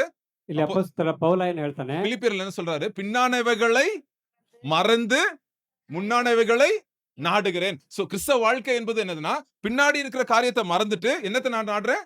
ஏசப்பா முன்னாடி இருக்கிறாரு, அவரை நான் பார்த்து நான் போறேன். அதாங்க கிறிஸ்தவ வாழ்க்கை. ಇಲ್ಲಿ ಕ್ರಿಸ್ತನ ವಾಕ್ಯ ಏನ್ ಹೇಳ್ತಂದ್ರೆ, ನಾವು ಹಿಂದಿನವುಗಳನ್ನ ಮರೆತು ಮುಂದಿನವುಗಳನ್ನ ನಾವು ನೋಡಿ ಅದಕ್ಕೆ ಹೋಗೋಣ ಎಂಬುದಾಗಿ ದೇವರ ವಾಕ್ಯ அந்த ಹೇಳುತ್ತೆ. நம்பிக்கையோட நம்ம முன்னாடி போறதுங்க, அதாங்க கிறிஸ்தவ வாழ்க்கை. ಆ ನಂಬಿಕೆಯಲ್ಲಿ ನಾವು ಮುಂದೆ ಹೋಗ್ಬೇಕು. ಅದೇ ஏசப்பா என் கூட இருக்கிறாரு, ಯೇಸು ಕ್ರಿಸ್ತ ನಮ್ ಜೊತೆಲಿದ್ದಾರೆ, அவர் என்ன பாத்துக்குவாரு. ಅವ್ರು ನನ್ನ ನೋಡ್ಕೊಳ್ತಾರೆ. பிள்ளான காரியம் வந்து நான் எவ்வளவு பிரச்சனையில இருந்து ஆண்டவர் மீட்டு கூட்டு வந்திருக்கிறார், இன்னும் நடத்துவார் ஆண்டவர் அப்படின்னு. ಆ ಹಿಂದಿನ ಕಾರ್ಯಗಳಿಂದ ದೇವರು ನನ್ನನ್ನ ಕರೆದುಕೊಂಡು ಬಂದಿದ್ದಾರೆ, ಇನ್ನೂ ನಮ್ಮನ್ನ ನಡೆಸ್ತಾರೆ ಎಂಬುದಾಗಿ. சோ அந்த தைரியம் வேணுங்க. ಆ ಒಂದು ಧೈರ್ಯ ನಮಗೆ ಬೇಕು. ஆண்டவர் இன்னைக்கு நம்மளுக்கு அந்த தைரியத்தை கொடுப்பாராக. ಆ ಒಂದು ಧೈರ್ಯವನ್ನ ದೇವರು ನಮಗೆ ಕೊಡ್ತಾರೆ. ஆண்டவர் நம்மளோட பேசுவாராக. ದೇವರು ನಮ್ಮೊಟ್ಟಿಗೆ ಮಾತಾಡ್ತಾರೆ. ஆண்டவர் நம்மளுடைய இருதயத்தை மாத்துவாராக. ದೇವರು ನಮ್ಮ ಹೃದಯಗಳನ್ನ ಬದಲಿಸುವವರಾಗ್ಲಿ. சோ இதுதான் நம்மளுடைய ஜெபம். ಇದೇ ನಮ್ಮ ಒಂದು ಪ್ರಾರ್ಥನೆ. சோ இந்த இடத்துல மாட்டிக்கிட்டாங்க, இப்ப என்ன பண்ண போறாங்க? ಈಗ ಇಲ್ಲಿ ಅವರು ಸಿಗಾಕೊಂಡಿದ್ದಾರೆ, ಏನ್ ಮಾಡ್ತಾರೆ? இப்ப உடனே என்ன ஆகும்? ஒரு பிரச்சனை வந்தவனே என்ன ஆகும்? மனுஷனுடைய பிரச்சனை வந்தவனே என்ன ஆகும்? ನಮ್ಮ ಮನುಷ್ಯರಲ್ಲಿ ಇಂಥ ಒಂದು ಸಮಸ್ಯೆಗಳು ಬಂದಾಗ ಏನಾಗುತ್ತೆ? பாருங்க, நெக்ஸ்ட் ஸ்லைடு போங்க. Human response. மனுஷனுடைய ரெஸ்பான்ஸ் என்னதுன்னா பயப்படுவாங்க. ஆல்ரெடி பயப்பட்டாங்க, நம்ம பார்த்தோம். ಮನುಷ್ಯನ ಒಂದು ರೆಸ್ಪಾನ್ಸ್ ಏನಾಗಿರುತ್ತೆ ಅಂದ್ರೆ ಭಯ ಪಡುವಂತದ್ದು. இல்லாட்டி ஓட பாப்பாங்க, அந்த பிரச்சனையில இருந்து ஓட பாப்பாங்க. ಇಲ್ಲದೆ ಹೋದ್ರೆ ಅಲ್ಲಿಂದ ಓಡಿ ಹೋಗ್ಬೇಕು ಅನ್ನುವಂತ ರೀತಿ. இல்லாட்டி சண்டை போடுறாங்க, இந்த இடத்துல சண்டை போட்டுக்கிறாங்க. ಇಲ್ಲ ಅಂದ್ರೆ ಜಗಳ ಮಾಡ್ಬೇಕು, ಅಲ್ಲಿ ಅವರು ಜಗಳ ಮಾಡ್ತಾ ಇದ್ದಾರೆ. இன்னொரு ஒரு சுபாவம் என்னன்னா, பிரச்சனை வந்து எல்லார்ட்டையும் போய் சொல்லிட்டு இருப்பாங்க. இங்க பாருங்க, பிரச்சனை வந்தவொடனே எல்லாருக்கும் போய் சொல்றாங்க. ಅಲ್ಲಿ ಒಂದು ಸಮಸ್ಯೆ ಬಂದ್ರೆ ಅದನ್ನ ಹೋಗಿ ಎಲ್ಲರಿಗೂ ಹೇಳುವಂತದ್ದು. இதான் மனுஷன் பண்ணுவான். ಇದನ್ನ ಮನುಷ್ಯ ಮಾಡ್ತಾನೆ. ஒரு பிரச்சனை வந்துருச்சுன்னா ஒண்ணு ஓடுவான், இல்ல சண்டை போடுவான், இல்ல எல்லார்ட்டையும் போய் சொல்லுவான், இல்ல பயப்படுவான். ಇಲ್ಲಿ ಅವನಿಗೆ ಈ ತರ ಸಮಸ್ಯೆಗಳು ಬಂದಾಗ ಅವನ ಸಮಸ್ಯೆಗಾಗಿ ಏನ್ ಮಾಡ್ತಾನೆ, ಬೈತಾನೆ, ಇಲ್ಲಿಂದ ಓಡಿ ಹೋಗ್ತಾನೆ, ಅಥವಾ ಅದನ್ನ ಹೋಗಿ ಎಲ್ಲರಿಗೂ ಹೇಳಿಕ್ಕೆ ಇಷ್ಟಪಡ್ತಾನೆ. ஆனா இப்ப ஆண்டவர் என்ன சொல்றாரு பைபிள்ல, அதை தான் நம்ம பார்க்க போறோம். ஓகே, பிரச்சனை எல்லாருக்கும் இருக்கு, சின்ன பிள்ளைங்கள்ல இருந்து பெரியவங்க வரைக்கும் இருக்கு. இப்ப ஆண்டவர் என்ன சொல்றாரு? எனக்கு ஒரு ப்ராப்ளம் இருக்கு என் லைஃப்ல, ஆண்டவர் என்ன சொல்றாரு, ஆண்டவருடைய ஆலோசனை என்னன்றதை பார்க்க போறோம் ரெண்டு வசனத்துல. ಅದರಲ್ಲಿ ಇಂಥ ಸಮಸ್ಯೆಗಳು ನಮ್ಮ ಜೀವಿತದಲ್ಲಿ ಬಹಳಷ್ಟಿದೆ, ಆದ್ರೆ ದೇವರು ನಮಗೆ ಏನನ್ನ ಹೇಳ್ತಾ ಇದ್ದಾನೆ ಅನ್ನುವಂಥದ್ದನ್ನ ನಾವು ದೇವರ ವಾಕ್ಯದ ಮೂಲಕ ಕಲ್ತ್ಕೊಳ್ಳೋಣ. சரியா? இது நம்ம வாழ்க்கையில ரொம்ப முக்கியங்க. இது ಹಾಗಾಗಿ ಇದು ನಮ್ಮ ಜೀವಿತಕ್ಕೆ ತುಂಬಾ ஏன்னா ಮುಖ್ಯವಾಗಿದೆ. இங்க சில பேர் நம்ம இருக்கிறோம், ಇಲ್ಲಿ ನಾವು ಕೆಲವರು ಇದ್ದೀವಿ, நம்ம வாழ்க்கையில எல்லாம் ட்ரை பண்ணிட்டோம், நம்ம போராடி ட்ரை பண்ணிட்டோம், ஆனா முன்னாடி போக முடியல, அந்த இடத்துல நின்னு மாட்டிட்டு இருக்கிறோம். ನಾವು ಅನೇಕ ಸಾರಿ ನಮ್ಮ ಒಂದು ಸ್ವಂತ ಬಲದಿಂದ ಹೋರಾಡ್ತಾನೆ ಇದ್ದೇವೆ, ಆದ್ರೆ ನಾವು ಮುಂದೆ ಹೋಗ್ತಾ ಇಲ್ಲ, ಅಲ್ಲೇ ಸಿಗಾಕೊಂಡಿದ್ದೀವಿ. ஏன் பலம் விடுதலை கொடுக்கும், ஏன் பலத்தினால நான் வனாந்திரத்தை தாண்டிடுவேன், ஏன் பலத்தினால என் ஃபேமிலியை வந்து நான் பாதுகாத்துருவேன் அப்படி நம்ம வந்து நம்ம பலத்துல நம்பிட்டு இருக்கிறோம். அது என்ன ஆயிடுச்சு? அது எங்கேயும் போக முடியாம நம்ம ஒரு இடத்துல வந்து ஸ்டக் ஆயிட்டு நிக்கிறோம். ನಾವು ನಮ್ಮ ಬಲದಿಂದ ಒಂದು ಸಮುದ್ರವನ್ನ ದಾಡ್ತೀವಿ, ನಮ್ಮ ಬಲದಿಂದ ನಾನು ಕುಟುಂಬವನ್ನ ನಡೆಸ್ತೀನಿ ಎಂಬುದಾಗಿ ನಾವು ಅನ್ಕೊಂಡು ನಾವು ಅಲ್ಲೇ ಸಿಗಿ ಹಾಕಿಕೊಂಡು ಮುಂದೆ ಹೋಗ್ತಿರುವಂತ ಸ್ಥಿತಿಯಲ್ಲಿ ಇದೀವಿ. இப்போ ஆண்டவர் சொல்றாரு பாருங்க, இஸ்ரேல் ஜனங்களுக்கு என்ன அட்வைஸ் கொடுக்கறாருன்றது நம்ம கவனமா நீங்க கேளுங்க கொஞ்சம். ಇಲ್ಲಿ ದೇವರು ಆ ಇಸ್ರಾಯೇಲ್ ಜನರಿಗೆ ಏನನ್ನ ಅಡ್ವೈಸ್ ಕೊಡ್ತಾ ಇದ್ದಾರೆ ಗಮನವಾಗಿ ಕೇಳಿ. 13வது வசனம் பாருங்க. 13ನೇ ವಚನ. எனக்கு பிடிச்ச இந்த ரெண்டு வசனங்கள்ங்க. நீங்க அப்பப்போ இந்த ரெண்டு வசனத்தையும் நீங்க மனப்பாடம் பண்ணி இந்த வாரம் ஃபுல்லா நீங்க அதை தியானம் பண்ணா ரொம்ப நல்லா இருக்குங்க. எல்லா சிச்சுவேஷன்லயும் நீங்க இந்த ரெண்டு வசனத்தையும் தியானம் பண்ணுங்க. ಹಾಗಾಗಿ ಈ ಎರಡು ವಚನಗಳನ್ನ ನೀವು ಖಂಡಿತವಾಗಿ ಅದನ್ನ ಕಂಠಪಾಠ ಮಾಡಿ ಯಾವಾಗ್ಲೂ ಧ್ಯಾನ ಮಾಡ್ತಾ ಇದ್ರೆ ಈ ವಾರದಲ್ಲಿ ನಿಮಗೆ ತುಂಬಾ ಸಂತೋಷದ எந்த ವಿಷಯ. பிரச்சனைகள் வரும்போது உங்களுக்கு மலை போல பிரச்சனை இருக்கலாம், இல்லாட்டி சமுத்திரம் போல ஒரு பிரச்சனை வந்து உங்க முன்னாடி நிக்கலாம், சேனை போல ஒரு பிரச்சனை உங்களை பின்தொடர்ந்து வரலாம். இந்த ரெண்டு வசனத்தையும் நீங்க மனப்பாடம் பண்ணுங்க. ಹಾಗಾಗಿ ಈ ಎರಡು ವಚನಗಳನ್ನ ನೀವು ಕಂಠಪಾಠ ಮಾಡಿ, ಯಾಕಂದ್ರೆ ಸಮುದ್ರದ ಹಾಗೆ ಬೆಟ್ಟದ ಹಾಗೆ ದೊಡ್ಡ ಸಮಸ್ಯೆಗಳು ನಮ್ಮ ಮುಂದುಗಡೆ ನಿಂತ್ರೆ ಖಂಡಿತ ಈ ವಾಕ್ಯ ನಮ್ಮನ್ನ ಧೈರ್ಯ ಪಡಿಸುತ್ತೆ. அது சின்ன பிள்ளைங்களா இருக்கலாம், பெரியவங்களா இருக்கலாம், வயதானவங்களா இருக்கலாம், எந்த பிரச்சனைனாலுங்க இந்த ரெண்டு வசனம் வந்து நம்மளுக்கு விடுதலை கொடுக்கிற இருக்கிற வசனமா இருக்கிறது. இது 2 தேவனுடைய வார்த்தைகள் வந்து நம்மளுக்கு இருதயத்திலே ஒரு ஒரு ஒரு ஒரு தைரியத்தை கொடுக்கிறதா இருக்கிறது. ಈ ಒಂದು ಚಿಕ್ಕವರಿಂದ ದೊಡ್ಡವರವರೆಗೂ ಈ ಒಂದು ವಾಕ್ಯವನ್ನ ನೀವು ಕಂಠಪಾಠ ಮಾಡಿ, ಯಾಕಂದ್ರೆ ಇದು ನಮಗೆ ಖಂಡಿತವಾಗಿ ಧೈರ್ಯವನ್ನ ಕೊಡುವಂತ ಒಂದು ವಾಕ್ಯಗಳಿದಾಗಿದೆ. சரி, என்ன என்று இருக்கிறது பார்ப்போம் நாங்க. ಹಾಗಾದ್ರೆ ಅದೇನು ನೋಡೋಣ. ஆண்டவருடைய அட்வைஸ் என்ன? 13வது வசனம், 14வது வசனம். அப்பொழுது மோசே ஜனங்களை நோக்கி, பயப்படாதிருங்கள், நீங்கள் நின்று கொண்டு இன்றைக்கு கர்த்தர் உங்களுக்கு செய்யும் ரட்சிப்பை பாருங்கள். இன்றைக்கு நீங்கள் காண்கிற எகிப்தியரை இனி என்றைக்கும் காண மாட்டீர்கள். கர்த்தர் உங்களுக்காக யுத்தம் பண்ணுவார், நீங்கள் சும்மா இருப்பீர்கள் என்றான். ஆமென். எவ்வளவு அருமையாய் நம்ம தேவன் நம்மளுக்கு அட்வைஸ் கொடுக்கிறார் பாருங்க. ಎಷ್ಟು ಸುಂದರವಾಗಿ ದೇವರು ನಮ್ಗೆ ಆ ಒಂದು ಅಡ್ವೈಸ್ ಅನ್ನ ಕೊಡ್ತಾ ಇದ್ದಾರೆ ನೋಡಿ. இந்த அட்வைஸ் நம்ம எடுத்துக்கணுங்க. ಈ ಒಂದು ಅಡ್ವೈಸ್ ಅನ್ನ ನಾವು ತೆಗೆದುಕೊಳ್ಳಬೇಕು. எந்த மனுஷன் இந்த வார்த்தையை சொன்னாலும் நம்மளுக்கு ஆறுதல் கிடைக்காதுங்க. ஏசப்பா சொல்றாரு அந்த வார்த்தையை நீங்க எடுத்துக்கங்க. ಯಾವ ಮನುಷ್ಯ ಹೇಳಿದ್ರು ನಮಗೆ ಆ ಒಂದು ಸಮಾಧಾನ ಸಿಗೋದಲ್ಲ. ಯೇಸು ಕ್ರಿಸ್ತರು ಹೇಳಿರುವಂತ ಈ ವಾಕ್ಯ சோ ಇದಾಗಿದೆ. ஆண்டவர் என்ன சொல்றாரு? 4 காரியங்களை ஆண்டவர் சொல்றாரு. இததான் இன்னைக்கு நம்ம பார்க்க போறோம். ಹಾಗಾಗಿ 4 ಕಾರ್ಯಗಳಲ್ಲಿ ದೇವರು ಹೇಳಿದ್ದಾರೆ, ಅದನ್ನ ಈ ದಿನ ನಾವು ನೋಡ್ಲಿಕ್ಕಿದ್ದೇವೆ. சரி, ஃபர்ஸ்ட் என்னது? 13வது வசனத்துல மோசே வந்து ஜனங்களை பார்த்து என்ன சொல்றாரு? ஃபர்ஸ்ட் பயப்படாத பயப்படாதீங்க அப்படின்னு சொல்றாரு. ನೀವು ಅಂಜಬೇಡಿರಿ ಎಂಬುದಾಗಿ ಹೇಳ್ತಾ ಇದ್ದಾರೆ. பதட்டப்படாதீங்க, பேனிக் ஆகாதீங்க. பேனிக் அட்டாக்னு ஒரு ஒரு ஒரு கண்டிஷன் இருக்குங்க. அது சரீர கண்டிஷன் ஒன்னு இருக்கு. ಆ ಗಾಬರಿ ಪಡುವಂತದ್ದು ನಮ್ಮ ಶರೀರದಲ್ಲಿ ಒಂದು ಕಂಡೀಷನ್ ಇದೆ. அது வந்து ரொம்ப பேர், சில பேருக்கு பேனிக் அட்டாக் ரொம்ப ஜாஸ்தி ஆயிடுச்சுன்னா டாக்டர்கிட்ட போய் மாத்திரை எடுப்பாங்க. அதுக்கு அவங்க டெய்லி மாத்திரை சாப்பிட்டாதான் அவங்களுக்கு அந்த பதட்டம் வராது. இல்லாட்டி அப்படியே சின்ன சின்ன பதட்டம் வந்துரும். ಆ ಗಾಬರಿ ಬಂದಾಗ ಅವರು ಡಾಕ್ಟರ್ ಹತ್ರ ಹೋಗಿ ಆ ಮಾತ್ರೆಗಳನ್ನ ಹಾಕೊಳ್ತಾರೆ. ಯಾಕಂದ್ರೆ ಅದರಿಂದ ಅವ್ರಿಗೆ ಹೊರಬಳ್ಳಕ್ಕೆ ಸಾಧ್ಯ ಆಗ್ತಾ So, ಇಲ್ಲ. நான் வந்து மெடிக்கல் இதை பத்தி சொல்ல, மெடிக்கல் இது சொல்லியிருந்தாங்கன்னா அது எடுக்கிறது தப்பு இல்ல. பட் இப்போ நான் என்ன சொல்றேன்னா, வாழ்க்கையின் பிரச்சனைகளை பார்த்து பதட்டப்படாதீங்க, பயப்படாதீங்கன்னு ஆண்டவர் சொல்றார். ಇಲ್ಲಿ ಮೆಡಿಕಲ್ ಬಗ್ಗೆ ಹೇಳ್ತಾ ಇಲ್ಲ, ಆದ್ರೆ ದೇವರ ವಾಕ್ಯಕ್ಕೆ ಸಂಬಂಧಪಟ್ಟ ಹಾಗೆ ನಾವು ಇಂಥ ಒಂದು ಸಮಸ್ಯೆ ಬಂದಾಗ ನಾವು ಗಾಬರಿಗೊಳ್ಳೋದು ಬೇಡ. பயப்படாதீங்க அப்படின்னு ஆண்டவர் சொல்றார். ಇಲ್ಲಿ ಭಯ ಪಡಬೇಡ ಅನ್ನೋದಾಗಿ ದೇವರು ಹೇಳ್ತಾ ಇದ್ದಾರೆ. இதை எந்த அளவுக்கு நான் இந்த மாத்திரையை சாப்பிடுறேன், பயப்படாத அப்படின்னு ஆண்டவர் சொல்றாரு. வானத்தையும் பூமியும் படைத்த ஆண்டவர், எனக்குள்ள இருக்கிற ஆண்டவர் பயப்படாதன்னு என்ன சொல்றாரு பார்த்து. ಇಲ್ಲಿ ಭೂಪರ ಲೋಕಗಳನ್ನ ಸೃಷ್ಟಿ ಮಾಡಿದಂತ ದೇವರು ನನ್ನನ್ನು ನೋಡಿ ಭಯ ಪಡಬೇಡ ಎಂಬುದಾಗಿ ಹೇಳ್ತಾ ಇದ್ದಾರೆ. வெறும் பயப்படாதன்னு மட்டும் ஆண்டவர் சொல்ல, இன்னும் 2-3 காரியம் சொல்றாரு ஆண்டவர் பாருங்க. ಬರೀ ಭಯ ಪಡಬೇಡ ಅಂತ ಮಾತ್ರ ಹೇಳಿಲ್ಲ, ಇನ್ನೂ 2-3 ಕಾರ್ಯಗಳನ್ನ ಅವ್ರಿಗೆ ಹೇಳಿದ್ದಾರೆ. நம்ம நிறைய வாட்டி என்ன பண்ண, பைபிள்ல வசனம் படிக்கும்போது பயப்படாதன்னு ஆண்டவர் சொல்லிட்டாரு அப்படின்னு. இல்ல பயப்படாதன்னு சொல்றேன், ஆமா, இன்னும் என்ன சொல்ல போறேன் அப்படின்றத பாப்போம் பாருங்க. ನೆಕ್ಸ್ಟ್ ಸರಿ ನಾವು ಭಯ ಪಡಬೇಡ ಅಂತ ಅಷ್ಟೇ ಹೇಳಿದ್ದಾರೆ ಎಂಬುದಾಗಿ ನೋಡ್ತೀವಿ. ಆದ್ರೆ ಇಲ್ಲಿ ಮುಂದೆ ಇನ್ನೂ ಏನ್ ಹೇಳಿದ್ದಾರೆ ನೋಡೋಣ. நீங்கள் நின்று கொண்டு இன்றைக்கு கர்த்தர் உங்களுக்கு செய்யும் ரட்சிப்பை பாருங்கள். இன்றைக்கு நீங்கள் காண்கிற எகிப்தியரை இனி என்றைக்கும் காண மாட்டீர்கள். பாருங்க, அடுத்தது சொல்ற, நீங்க நின்று பார்க்கணுமா. நில்லுங்க, நீங்க பயப்படாதீங்க, நீங்க நில்லுங்க அப்படின்னு சொல்றாரு. ಇಲ್ಲಿ ಭಯ ಪಡಬೇಡಿ, ಸುಮ್ಮನೆ ನಿಂತುಕೊಂಡಿರಿ ಎಂಬುದಾಗಿ ಹೇಳ್ತಾ ಇದ್ದಾರೆ. நீங்க நிக்கணும். நிறைய வாட்டி நம்ம ஓடிட்டே இருக்கிறோம். இது பண்ண முடியுமா, அது பண்ண, ஓடிட்டே தான் இருக்கும். நம்ம யோசிக்க கூடாது இல்ல, அப்படி ஓடிட்டே இருப்போம். இது வந்து பிரச்சனை சரியாயிருமா, இது செய்யறோமா, ஓடிட்டே தான் இருப்போம் நிறைய வாட்டி. ಅನೇಕ ಸಾರಿ ನಾವು ಈ ಒಂದು ಸಮಸ್ಯೆಗೆ ನಾವು ಓಡ್ತಾನೆ ಇರ್ತೀವಿ. ಹಾಗಾಗಿ ಆಗಲ್ಲ, ನಾವು ಅಲ್ಲಿ ನಿಂತ್ಕೊಳ್ಳೋದನ್ನ ನಾವು ಕಲ್ತ್ಕೋಬೇಕು. ஆண்டவர் சொல்றாரு, தம்பி தங்கச்சி நில், ஃபர்ஸ்ட் நீ நில்லுப்பா அப்படின்னு ஆண்டவர் சொல்றாரு. ಇಲ್ಲಿ ಸಹೋದರ ಸಹೋದರಿ, ನೀನ್ ಮೊದಲು ಅಲ್ಲಿ ನಿಂತ್ಕೋ ಎಂಬುದಾಗಿ ದೇವರು ಹೇಳ್ತಾ ಇದ್ದಾರೆ. அப்புறம் ஆண்டவர் என்ன சொல்றாரு? 3வது காரியம், ಇಲ್ಲಿ 3ನೇ ಕಾರ್ಯನ ಹೇಳ್ತಿದ್ದಾರೆ. 14வது வசனம். கர்த்தர் உங்களுக்காக யுத்தம் பண்ணுவார், கர்த்தர் உங்களுக்கு யுத்தம் பண்றதை நீ பாரு அப்படின்னு ஆண்டவர் சொல்றாரு. ಕರ್ತನು ನಿನಗಾಗಿ ಯುದ್ಧವನ್ನ ಮಾಡ್ತಾನೆ, ಅದನ್ನ ನೀನು ನೋಡು ಎಂಬುದಾಗಿ. கர்த்தர், நான் இதுவரைக்கும் நீ சண்டை போட்ட, இப்ப நான் உனக்காக சண்டை போடுறேன், நீ பாரு அப்படின்னு ஆண்டவர் சொல்றாரு. ಇಲ್ಲಿವರೆಗೂ ನೀನೇ ಹೋರಾಡಿದೆ, ಈಗ ನಾನು ನಿನಗಾಗಿ ಹೋರಾಡ್ತೇನೆ, ಇದನ್ನ ನೀನು ನೋಡು ಎಂಬುದಾಗಿ ಹೇಳ್ತಾ So, ಇದ್ದಾರೆ. நீங்க பாத்திருக்கீங்களா, நீச்சல் குளத்துல நீச்சல் அடிப்பாங்க. அது யாராவது நீங்க காப்பாத்த போனோம்னா, அந்த நீச்சல் அவங்களுக்கு தெரியாது. அவங்க அப்படியே அடிச்சு ட்ரை பண்ணுவாங்க முழுங்காம இருக்கிறதுக்கு.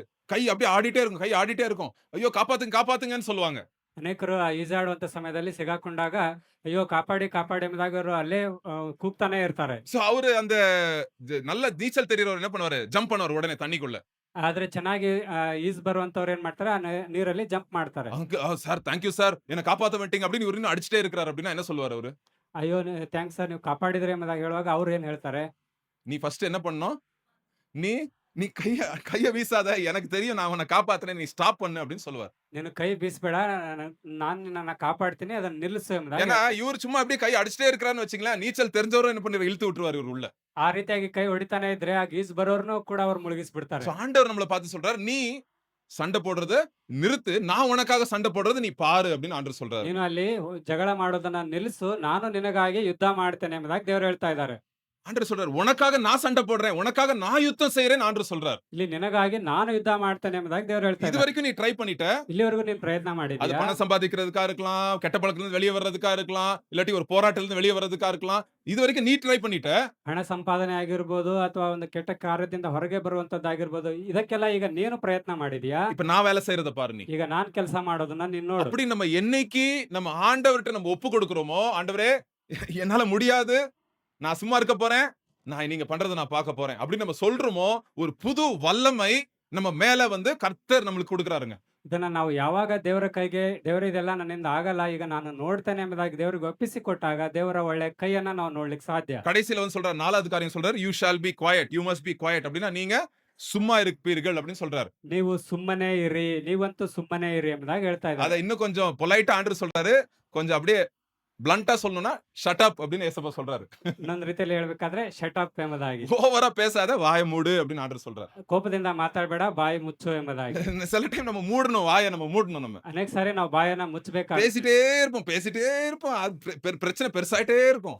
ನಾವು ಈ ರೀತಿಯಾಗಿ ಮಾತಾಡ್ತಾನೆ ಹೋಗೋದಾದ್ರೆ ಸಮಸ್ಯೆ ದೊಡ್ಡ ಆಗ್ತಾನೆ ಹೋಗ್ತಾ ಇರುತ್ತೆ. அது வந்து அதுக்கு முடிவே இருக்காது அந்த பிரச்சனைக்கு. ಆ ಒಂದು ಸಮಸ್ಯೆಗೆ ತೀರ್ಮಾನನೇ ಇರೋದಿಲ್ಲ. ஆண்டவர் 4 காரியம் சொல்றாரு. என்னெல்லாம் சொல்றாரு? ಇಲ್ಲಿ ದೇವರು 4 ಕಾರ್ಯಗಳನ್ನ ಹೇಳ್ತಾ ಇದ್ದಾರೆ. பயப்படாதீங்க, ಅಂಜಬೇಡ್ರಿ, சும்மா நில்லுங்க, ಸುಮ್ಮನೆ ನಿಂತ್ಕೊಳ್ಳಿ, நான் உனக்காக யுத்தம் செய்றேன், ನಾನು ನಿನಗಾಗಿ ಯುದ್ಧ ಮಾಡ್ತೇನೆ, நீ வாய் மூடு ನೀನು ಬಾಯಿ ಮುಚ್ಚು.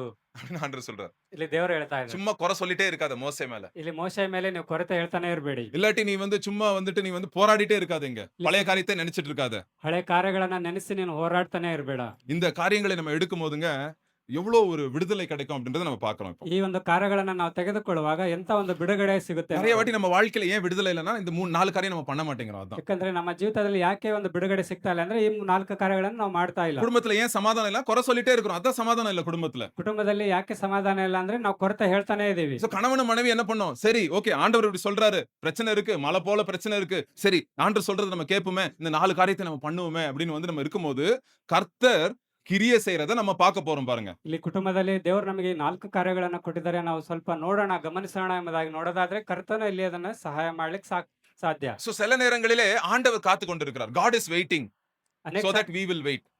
ದೇವರು ಅನೇಕ ಸಾರಿ ನಮಗಾಗಿ ಕಾಯ್ತಾ ಇದ್ದಾರೆ, ಅದಕ್ಕಾಗಿ ನಾವು ಕೂಡ ಕಾಯ್ಬೇಕಿದೆ. இல்ல நம்ம வெயிட் பண்றோமா அப்படின்னு ஆண்டவர் காத்து கொண்டிருக்காரு நம்மளுக்கு ஃபர்ஸ்ட். ದೇವರು ನಮಗಾಗಿ ಅವ್ರು ಕಾಯ್ತಾ ಇದಾರ ಎಂಬುದಾಗಿ ದೇವರು ನೋಡ್ತಾ சோ ಇದ್ದಾರೆ. அந்த நீச்சலுக்கு காப்பாத்த வந்தார்ல ஒரு மனுஷன், அவர் என்ன பண்ணுவாரு, வெயிட் பண்ணுவார்ல. எதுக்கு வெயிட் பண்ணுவாரு? இவன் வந்து கொஞ்சம் படபடன்னு அடிக்கிறத, பதட்டத்துல அடிக்கிறத கொஞ்சம் நிறுத்துறானா அப்படின்னு வெயிட் பண்ணுவார் அந்த ஆளு. ಅಲ್ಲಿ ಈಜುವಾಗ ಅವನನ್ನ ಕಾಪಾಡಕ್ಕೆ ಬಂದಂತ ವ್ಯಕ್ತಿ ಅವನ ಕೈ ಹೊಡೆಯೋದನ್ನ ನಿಲ್ಲಿಸ್ತಾನ ಎಂಬುದಾಗಿ ಅವ್ರು ಕಾಯ್ತಾ ಇದ್ರು. அப்பனா என்ன அர்த்தம்? ஒருத்தன் இப்ப பதட்டமா கையை அடிக்கிறான் அப்படின்னு அவன் நிறுத்துறானா என்ன அர்த்தம்? எதுக்கு நிறுத்துறான் அவன்? யார் மேல நம்பிக்கையில நிறுத்துறான் அவன்? அந்த காப்பாத்த வந்தவங்க மேல நம்பிக்கை மேல அவன் நிறுத்திடுறான் அது கை அடிக்கிறது. ಆ ಕೈ ಹೊಡೆಯುವಂತವನು ಎಲ್ಲಿ ಕೈಯನ್ನ ನಿಲ್ಲಿಸ್ತಾನೆ, ಯಾಕಂತಂದ್ರೆ ಅವನನ್ನ ಕಾಪಾಡ್ಲಿಕ್ಕೆ ಬಂದಿದ್ದಾನೆ ಎಂಬುದಾಗಿ. ஆண்டவர்ட்ட நம்ம, ஆண்டவரே நான் நம்ப போறேன்ப்பா, இது வரைக்கும் நான் அப்படி பண்ணதில்ல, ஆனா ஃபர்ஸ்ட் டைம் என் வாழ்க்கையில உங்க மேல நம்பிக்கை வச்சு நான் முன்னாடி ஸ்டெப் எடுத்து வைக்கிறேன், ஏசப்பா என்ன நீங்க காப்பாத்துங்க. ಇಲ್ಲಿವರೆಗೂ ದೇವರೇ ನಾನು ಆ ರೀತಿಯಾಗಿ ಮಾಡಲಿಲ್ಲ, ಈಗ ನಾನು ನಿನ್ನನ್ನು ನಂಬಿ ಒಂದು ಕಾಲನ್ನ ಇಡ್ತಾ ಇದ್ದೇನೆ, ಈಗ ನೀನ್ ನೋಡ್ಕೋ ಎಂಬುದಾಗಿ. சோ அப்படின்னு நம்ம வாழ்க்கையை நம்ம கொடுக்கும்போது வாழ்க்கையில இருக்கிற என்ன பிரச்சனையா இருக்கலாங்க, இன்னைக்கு நீங்க ஆண்டவர்ட்ட கொடுக்க நீங்க கத்துக்குங்க. நீங்க பாருங்க விடுதலை எவ்வளவு பாப்பீங்க பாருங்க ஆண்டவர்கிட்ட. ನಮ್ಮ ಜೀವಿತದಲ್ಲಿ ಬರುವಂತ ಎಲ್ಲಾ ಸಮಸ್ಯೆಗಳಿಗೆ ದೇವರ ಕೈಗೆ ಅದನ್ನೆಲ್ಲ ಕೊಡೋದಾದ್ರೆ ನಮ್ಮ ಜೀವಿತದಲ್ಲಿ ನಾವು ಖಂಡಿತ ಒಳ್ಳೆಯದನ್ನ ಪಡ್ಕೊಳ್ತೀವಿ, ಅದನ್ನ ನಾವು ನೋಡ್ಲಿಕ್ಕೆ ಸಾಧ್ಯ. இல்லாட்டி பேசிட்டே தான் இருப்போம், சண்டை வந்துட்டே தான் இருக்கும், இல்லாட்டி முடிவே இருக்காதுங்க பிரச்சனைகளுக்கு. ಇಲ್ಲಾಂದ್ರೆ ಅನೇಕ ಜಗಳಗಳು ಸಮಸ್ಯೆಗಳು ನಮ್ಮ ಕುಟುಂಬದಲ್ಲಿ ಬರ್ತಾನೆ, ಅದಕ್ಕೆ ಕೊನೆ ಅನ್ನಂತದೇ ಇರೋದಿಲ್ಲ. அந்த வாலிப கூட்டத்துல வந்து ஒரு சகோதரன் சகோதரியோ ஒரு கேள்வி கேட்டிருந்தாங்க, பெரிய கேள்வி கேட்டிருந்தாங்க ஒரு சீட்ல. ಒಂದು ಚೀಟಿನಲ್ಲಿ ಯವನಸ್ಥರ ಕೂಟದಲ್ಲಿ ಒಬ್ಬ ಸಹೋದರ ಅಥವಾ ಸಹೋದರಿ ಒಂದು ಪ್ರಶ್ನೆಯನ್ನ ಕೇಳಿದ್ರು. 50 பேர் கேள்வி கேட்டிருந்தாங்க. 50 சீட் இருந்துச்சு, 50 பேருக்கு பதில் சொல்லணுமா இருந்துச்சு. ಅಲ್ಲಿ 50 ಒಂದು ಪ್ರಶ್ನೆಗಳು, ಆ 50 ಪ್ರಶ್ನೆಗಳಿಗೆ ಉತ್ತರ ಹೇಳ್ಬೇಕಾಗಿತ್ತು. சோ இந்த ஒரு கேள்வியில என்ன இருந்துச்சு, ಈ ಒಂದು ಪ್ರಶ್ನೆಯಲ್ಲಿ ಏನಿತ್ತು ಉತ್ತರ? அந்த அந்த அந்த அந்த பையனோ பொண்ணோ சொல்றான், என்ன சொல்றான், நான் ரொம்ப யோசிக்கிறேன், ஓவரா திங்க் பண்ணிட்டே இருக்கிறேன், ஓவர் திங்கிங் பண்றேனா. ಅಲ್ಲಿ ಆ ಸಹೋದರ ಅಥವಾ ಸಹೋದರಿ, ನಾನು ತುಂಬಾ ಯೋಚನೆ ಮಾಡ್ತಾ ಇದ್ದೀನಿ, நான் யோசிக்க என்னால எதுவும் பண்ண முடியல, நான் வந்துட்டு நான் சோம்பேறியா உட்கார்ந்துறேன் வீட்ல. ಯೋಚನೆ ಮಾಡಿ ಏನ್ ಮಾಡ್ಬೇಕು ಅಂತ ಗೊತ್ತಾಗ್ದಿರ ಸೋಮಾರಿ ಆಗಿ ನಾನು ಕುತ್ಕೊಂಡ್ಬಿಡ್ತೇನೆ ಮನೆಯಲ್ಲಿ. இதுல உட்கார்ந்து நான் போனை பாத்துக்கிட்டு அதை பாத்துக்கிட்டு உட்காந்துட்டே இருக்கிறேன், என்னால எதுவும் பண்ண முடியலனா, எனக்கு கொஞ்சம் ஹெல்ப் பண்ணுங்கண்ணா அப்படின்னு சொல்றாங்க. ನಾನು ಬರೀ ಫೋನ್ ನೋಡ್ಕೊಂಡು ಸುಮ್ನೆ ಕುತ್ಕೊಂಡ್ಬಿಟ್ಟಿದ್ದೀನಿ, ಹಾಗಾಗಿ ಏನ್ ಮಾಡ್ಲಿಕ್ಕೆ ಆಗ್ತಾ ಇಲ್ಲ, ಸ್ವಲ್ಪ ಸಹಾಯ ಮಾಡಿ ಎಂಬುದಾಗಿ ಪ್ರಶ್ನೆ ಕೇಳಿದ. சோ இப்படி நிறைய நேரத்துல அந்த ஓவரா யோசித்து முன்னாடி போக முடியாம நம்ம வாழ்க்கை நிறைவேறத்துல காணப்படுது. ಹೀಗೆ ನಾವು ಅನೇಕ ರೀತಿಯಾಗಿ ಬೇಡವಾದದ್ದನ್ನ ಯೋಚನೆ ಮಾಡಿ ಮುಂದೆ ಹೋಗದೇ ಇರುವಂತ ಕಾರ್ಯ ನಮ್ಮಲ್ಲಿ ಆಗುತ್ತೆ. சோ இந்த இடத்துல பாருங்க, இந்த ஜனங்க வந்து ஆண்டவர் சொல்லியிருக்காரு, இதான் என்னுடைய ஆலோசனைன்னு சொல்றாரு. நீ பயப்படாத, நீ நில்லு, நீ வந்து நான் யுத்தம் பண்றத நீ பாரு, நீ வாய மூடு அப்படின்னு ஆண்டவர் சொல்றாரு. ಇಲ್ಲಿ ದೇವರು ಹೇಳ್ತಾ ಇದ್ದಾರೆ, "ನೀನು ಭಯಪಡಬೇಡ, ನೀನು ನಿಲ್ಲು, ನಾನು ನಿನಗಾಗಿ ಯುದ್ಧ ಮಾಡ್ತೇನೆ, ನೀನು ಸುಮ್ಮನೆ ಇರು" ಎಂಬುದಾಗಿ ದೇವರು ಹೇಳ್ತಾ ಇದ್ದಾರೆ. ஒரு நாள் என்னாச்சு, ஒரு சாது சுந்தர் சிங்னு ஒரு ஊழியக்காரர் இருந்தாருங்க. இந்தியால இப்ப ரொம்ப 100 வருஷத்துக்கு மேல. 100 ವರ್ಷದ ಹಿಂದೆ ಸಾಧು ಸುಂದರ್ ಸಿಂಗ್ ಅನ್ನುವಂತ ಒಬ್ಬ ಸೇವಕರಿದ್ರು. ஒரு நாள் திபெத் நாட்டுக்கு வந்து ஊழியத்துக்கு போறாருங்க. ಟಿಬೆಟ್ ಅನ್ನುವಂತ ಪ್ರದೇಶಕ್ಕೆ ಅವರು ಸೇವೆಗಾಗಿ ಹೋದ್ರು. அந்த இடத்துல ஊழியத்துக்கு போகும்போது அவங்க வந்து அவருக்கு பிடிக்க ஊழியத்துக்கு இவரு ஊழியம் பண்றாருல்ல, இவருக்கு பஞ்சாப்காரரு. ஊழியம் பண்றது பிடிக்கல. இயேசப்ப பத்தி சொல்றது பிடிக்கல. என்ன பண்ணிட்டாரு அந்த ஊர் தலைவரு, இவர தூக்கி ஒரு கிணத்துல தூக்கி போட்டு கிணத்த வச்சு மூடிட்டாரு மேல. ಇವರು ಪಂಜಾಬಿ ಅವರು ಆಗಿದ್ರಿಂದ ಟಿಬೆಟ್‌ಗೆ ಹೋಗಿದ್ದಾರೆ. ಅಲ್ಲಿ ಜನರು ಇವ್ರನ್ನ ಕಂಡ್ರೆ ಆಗ್ತಾ ಇಲ್ಲ. ಹಾಗಾಗಿ ಅವ್ರನ್ನ ಒಂದು ಬಾವಿಯಲ್ಲಿ ಹಾಕಿ ಅದಕ್ಕೆ ಮುಚ್ಚಿದ್ದಾರೆ. அந்த கிணத்துல வந்து இது ஒரு மண்ட ஓடு எல்லாம் செத்த டெட் பாடி இருக்கு. தண்ணி இல்ல, மண்ட ஓடா இருக்குது. அந்த டெட் பாடி எல்லாம் தூக்கி பாடி எல்லாம் அங்க போட்டுறாங்க போல. ಅಲ್ಲಿ ಯಾವುದೇ ನೀರಿಲ್ಲ. ಅಲ್ಲಿ ಸತ್ತೋಗಿರುವಂತ ಅನೇಕ ದೇಹಗಳನ್ನ ಅದರಲ್ಲಿ ಹಾಕಿರುವಂತ ಒಂದು ಬಾವಿ ಅದಾಗಿದೆ. இவருக்கு என்ன பண்ணனே தெரியல. என்ன பண்ண முடியும்? வெளிய போ முடியாது. எங்க கயிறு இல்ல, ஒண்ணும் இல்ல, ஏற முடியாது. ஜெபம் பண்றாரு. ಅಲ್ಲಿ ಅವ್ರಿಗೆ ಏನ್ ಮಾಡ್ಬೇಕು ಅಂತ ಗೊತ್ತಾಗ್ತಾ ಇಲ್ಲ. ದಾರ ಇಲ್ಲ, ಮೇಲೆ ಹೋಗ್ಬೇಕೆಂಬುದಾಗಿ ಅಲ್ಲೇ ಅವರು ಪ್ರಾರ್ಥಿಸ್ತಾ ಇದ್ದಾರೆ. அவரு ஜெபம் பண்றாரு. 3 நாள் ஒண்ணும் பண்ண முடியல. ஜெபம் பண்ணிட்டே இருக்கிறாரு உள்ள இருந்து. ಅಲ್ಲಿ 3 ದಿನ ಆಯ್ತು, ಮೇಲೆ ಹೋಗ್ಲಿಕ್ಕೆ ಆಗ್ಲಿಲ್ಲ. ಅವರು ಪ್ರಾರ್ಥನೆ ಮಾಡ್ತಾನೆ ಇದ್ದಾರೆ. அப்ப ஒரு நாள் நைட் என்ன ஆச்சா, அவரு வந்து யாரோ கயிறு போடுற மாதிரி அவருக்கு வந்து ஒரு இது இருந்துச்சா. உடனே அந்த கயிறை பிடிச்சு அப்படியே மேல வந்துடுறாராம் அவரு. ಆದ್ರೆ ಒಂದಿನ ಅವ್ರಿಗೆ ಯಾರೋ ಒಬ್ರು ಹಗ್ಗವನ್ನ ಕೊಡುವಂತ ರೀತಿಯಲ್ಲಿ ಆಯ್ತು. ಆ ಒಂದು ಹಗ್ಗವನ್ನು ಹಿಡಿದು ಅವ್ರು ಮೇಲೆ ಬಂದ್ರು. மேல வந்துட்டு அவர் வந்து வெளிய போய் நிக்கிறாராம். காலையில நிக்கிறாராம். இந்த ஊர் தலைவர் வந்து பார்க்கறாராம். "ஏய் எப்புட்றா நீ வெளிய வந்த? யாரும் வந்து உன்ன உள்ள வெளிய விட முடியாது" அப்படின்னு வந்து அவர் ஆச்சரியப்படுறாராம். ಅಲ್ಲಿ ಆ ಊರಿನ ಒಬ್ಬ ಹಿರಿಯ ಬಂದು ನೋಡ್ತಾ ಇದ್ದಾರೆ. ನೀನು ಹೇಗೆಪ್ಪ ಈ ಮೇಲೆ ಬಂದೆ? ಇದನ್ನ ಹೊರಗೆ ತೆಗಿಲಿಕ್ಕೆ ಯಾರಿಗೂ ಸಾಧ್ಯ ಇಲ್ಲ ಎಂಬುದಾಗಿ ಅವನು அப்ப ಆಶ್ಚರ್ಯಪಡ್ತಾ அந்த ಇದ್ದಾನೆ. ஊர் தலைவர் வந்து இவர பார்த்து பயந்துடுறாராம். சாது சுந்தர் சிங். ஐயோ! இவர்கிட்ட ஏதோ ஒரு பவர் இருக்கு. இவர்கிட்ட நம்ம போ முடியாது. இவருக்கு யாரோ வந்து இவருக்காக வந்து யாரோ ஹெல்ப் பண்றாங்க. அது நம்ம ஆளுங்க இல்ல, யாரோ ஹெல்ப் பண்ணியிருக்காங்க அப்படின்னு பார்த்துட்டு இவர வந்து ஃப்ரீயா விட்டுறாராம் ஊழியம் செய்றதுக்கு. ಆ ಊರಿನ ಹಿರಿಯರು ಅವ್ರನ್ನ ನೋಡಿ ಭಯ ಪಡ್ತಾ ಇದ್ದಾರೆ. ಅಯ್ಯೋ, ಇವರಲ್ಲಿ ಯಾವುದೋ ಒಂದು ಶಕ್ತಿ ಇದೆ. ಇವ್ರನ್ನ ಈ ಬಾವಿಯಿಂದ ತೆಗ್ದಿದ್ದಾರೆ ಅಂದ್ರೆ ಅವ್ರ ಹತ್ರ ಹೋಗ್ಬಾರ್ದು ಎಂಬುದಾಗಿ ಅವ್ರು ಭಯ ಪಡ್ತಾ சோ ಇದ್ದಾರೆ. நான் என்ன சொல்ல வரேன்? ಇಲ್ಲಿ ನಾನು ಏನ್ ಹೇಳಿಕೆ ಬರ್ತಾ ಇದ್ದೇನೆ நம்ம ಅಂದ್ರೆ, கிறிஸ்தவ வாழ்க்கையில சீக்ரெட் என்னன்னா, நம்ம என்னைக்கு போராடுறத நிறுத்துறோமோ, அன்னைக்கு கர்த்தர் நம்மளுக்காக போராடுறத ஆரம்பிக்க போறாருங்க. ನಮ್ಮ ಕ್ರೈಸ್ತರ ಜೀವಿತದಲ್ಲಿ ನಾವು ಯಾವಾಗ ಹೋರಾಡೋದನ್ನ ನಿಲ್ಲಿಸ್ತೀವಿ, ಆಗ ದೇವರು ನಮ್ಮೊಟ್ಟಿಗೆ ಹೋರಾಡೋದನ್ನ ಅವ್ರು ಮುಂದುವರಿಸ್ತಾರೆ. ஏன்னா அது வரைக்கும் நம்ம பலத்துல நம்ம போராடிட்டு இருக்கிறோம் நம்ம. ಯಾಕಂದ್ರೆ ನಾವು ಅಲ್ಲಿವರೆಗೂ ನಮ್ಮ ಬಲದಲ್ಲಿ ನಾವು ಹೋರಾಡ್ತಾ ಇರ್ತೀವಿ. என்னுடைய ஞானம், என்னுடைய அழகு, என்னுடைய படிப்பு, என்னுடைய பணம் இதெல்லாத்தையும் சாதிச்சிரும் அப்படின்னு நம்ம வாழ்ந்துட்டு இருக்கிறோம் நிறைய வாட்டி. ಅನೇಕ ಸಾರಿ ನನ್ನ ಹಣ, ನನ್ನ ಸೌಂದರ್ಯ, ನನ್ನ ಜೀವಿತ ಅನ್ನುವಂತ ರೀತಿ ಆ ಒಂದು ಜೀವಿತದಲ್ಲೇ ನಾವು ಬಾಳ್ತಾ ಇರ್ತೀವಿ. என்னைக்கு ஆண்டவரே இதெல்லாம் ஒண்ணும் இல்லப்பா. என் பணம், என் அழகு, என்னுடைய புகழ், பேரு, என் வேலை எதுவும் ஒண்ணும் இல்லப்பா. நீங்க தான் எல்லாம்ப்பா எனக்கு அப்படின்னு சொல்றோமோ, அன்னைக்கு நம்ம இருதயத்திலயும் நம்ம வாழ்க்கையிலயும் கர்த்தர் நிறைய காரியங்களை செய்ய ஆரம்பிப்பாருங்க. ನಾವು ಯಾವಾಗ ನಮ್ಮ ಜೀವಿತದಲ್ಲಿ ದೇವರೇ ನನ್ನ ಹಣ, ನನ್ನ ಆಸ್ತಿ, ನನ್ನ ಒಂದು ಸೌಂದರ್ಯ ಇದು ಯಾವುದೂ ಇಲ್ಲಪ್ಪ, ಎಲ್ಲವೂ ನೀನೇ ಎಂಬುದಾಗಿ ನಾವು ಕರ್ತನ ಕೈಗೆ ಕೊಟ್ಟಾಗ ನಾವು ಸಂತೋಷದಿಂದ ಜೀವಿಸ್ತೇವೆ. நேத்து பணத்தை பத்தி நம்ம பேசணும். வாலிபர்களுக்கு பண விஷயத்துல எப்படி ஞானமா இருக்கணும்னு நேத்து யூத் ரிட்ரீட்ல சொல்லிட்டு இருந்தோம் ஒரு காரியம். ಯವನಸ್ಥರ ಕೂಟದಲ್ಲಿ ಹಣದ ವಿಷಯವಾಗಿ ನಾವು ಯಾವ ರೀತಿಯಾಗಿರ್ಬೇಕೆಂಬುದನ್ನ ಯೂತ್ ರಿಟ್ರೀಟ್ ಅಲ್ಲಿ ಹೇಳ್ಕೊಟ್ವಿ. அதுல நீதிமொழிகளே ஒரு வசனம் இருக்கு. அவன் ஐஸ்வர்யவான் என்ன பண்ணுவானா, அவனுடைய கண்களிலே அவன் வந்து ரொம்ப ஞானியாய் இருப்பானா. ஐஸ்வர்யவான் ಜ್ಞಾನೋಕ್ತಿಯಲ್ಲಿ ಒಂದು ವಾಕ್ಯ ಇದೆ, ಅವನ ಐಶ್ವರ್ಯವಂತನು ತನ್ನ ಜ್ಞಾನದಲ್ಲಿನೇ ಇರ್ತಾನೆ ಎಂಬುದಾಗಿ. ಇಲ್ಲ ತನ್ನ ಹಣದಲ್ಲಿ ಅವನು ತನ್ನ ಐಶ್ವರ್ಯವಂತನು ಅವನ್ ಬಂದು ಅವನೇ ಜ್ಞಾನಿ ಅಂತ ಅನ್ಕೊಂಡಿರ್ತಾನೆ. ಐಶ್ವರ್ಯವಂತನು ತನ್ನನ್ನೇ ತಾನೇ ಜ್ಞಾನಿ ಎಂಬುದಾಗಿ ಹೇಳ್ಕೊತಾ ಇರ್ತಾನೆ. சோ நம்ம லைஃப்ல ஏதாவது கொஞ்சம் கம்ஃபர்ட் வந்துருச்சுன்னா நம்ம ஆண்டவர்ட்ட இருந்து தூரம் போறதை நம்ம பாப்போங்க நிறைய வாட்டி. ನಾವು ಅನೇಕ ಸಾರಿ ನಮ್ಮ ಚಿತ್ತದಲ್ಲಿ ಏನೋ ಒಂದು ಶಾಂತಿ ಸಮಾಧಾನ ಬಂದಿದೆ ಅಂದ್ರೆ ದೇವರಿಂದ ದೂರ ಹೋಗ್ಲಿಕ್ಕೆ ನಾವು ಇಷ್ಟಪಡ್ತೀವಿ. சோ இங்கேயும் அப்படிதான். ಇಲ್ಲಿ ಹಾಗೆ ಆಗಿದೆ. இங்க பாருங்க, எல்லாம் நல்லா இருக்கும்போது ஆண்டவர்ட்ட இருந்து தூரம் போறாங்க. அப்படியே ಇಲ್ಲಿ ಎಲ್ಲಾ ಚೆನ್ನಾಗಿರು ಅನ್ನುವಂತ ರೀತಿಯಲ್ಲಿ ಅವರೆಲ್ಲರೂ ದೂರ ಹೋಗ್ತಾ ಇದ್ದಾರೆ. பிரச்சனை வரும்போது ஆண்டவர்ட்ட போய் அழுறாங்க. ಇಲ್ಲಿ ಸಮಸ್ಯೆ ಬಂದಾಗ ದೇವರ ಬಳಿಯಲ್ಲಿ ಹೋಗಿ ಅಳ್ತಾ ಇದ್ದಾರೆ. சோ என்னைக்கும் ஆண்டவரே நீங்க தான் ஆண்டவரே, உண்மைதான் நான் நம்பணும் அப்படின்னு ஒரு இருதயம், உண்மைதான் நான் நம்பணும், நீர் தான் என்னை இங்க வரைக்கும் கூட்டு வந்திருக்கிறீரு, நீர் கூட்டு போவீர் அப்படின்ற ஒரு நம்பிக்கை நம்ம லைஃப்ல வரணுங்க. ದೇವರೇ, ಎಲ್ಲಿವರೆಗೂ ನೀವು ನಮ್ಮನ್ನ ಕರ್ಕೊಂಡು ಬಂದಿದ್ದೀರಾ, ಮುಂದೆ ನೀವು ಕರ್ಕೊಂಡು ಹೋಗ್ತೀರಾ ಅನ್ನುವಂತ ಒಂದು ನಂಬಿಕೆ ನಮ್ಮ ಜೀವಿತದಲ್ಲಿ ಬರ್ಬೇಕಿದೆ. இப்ப அடுத்தது என்ன ஆகுது? லாஸ்ட் பாயிண்ட் நான் சொல்லி முடிச்சிடுறேன். என்ன ஆகுது பாருங்க.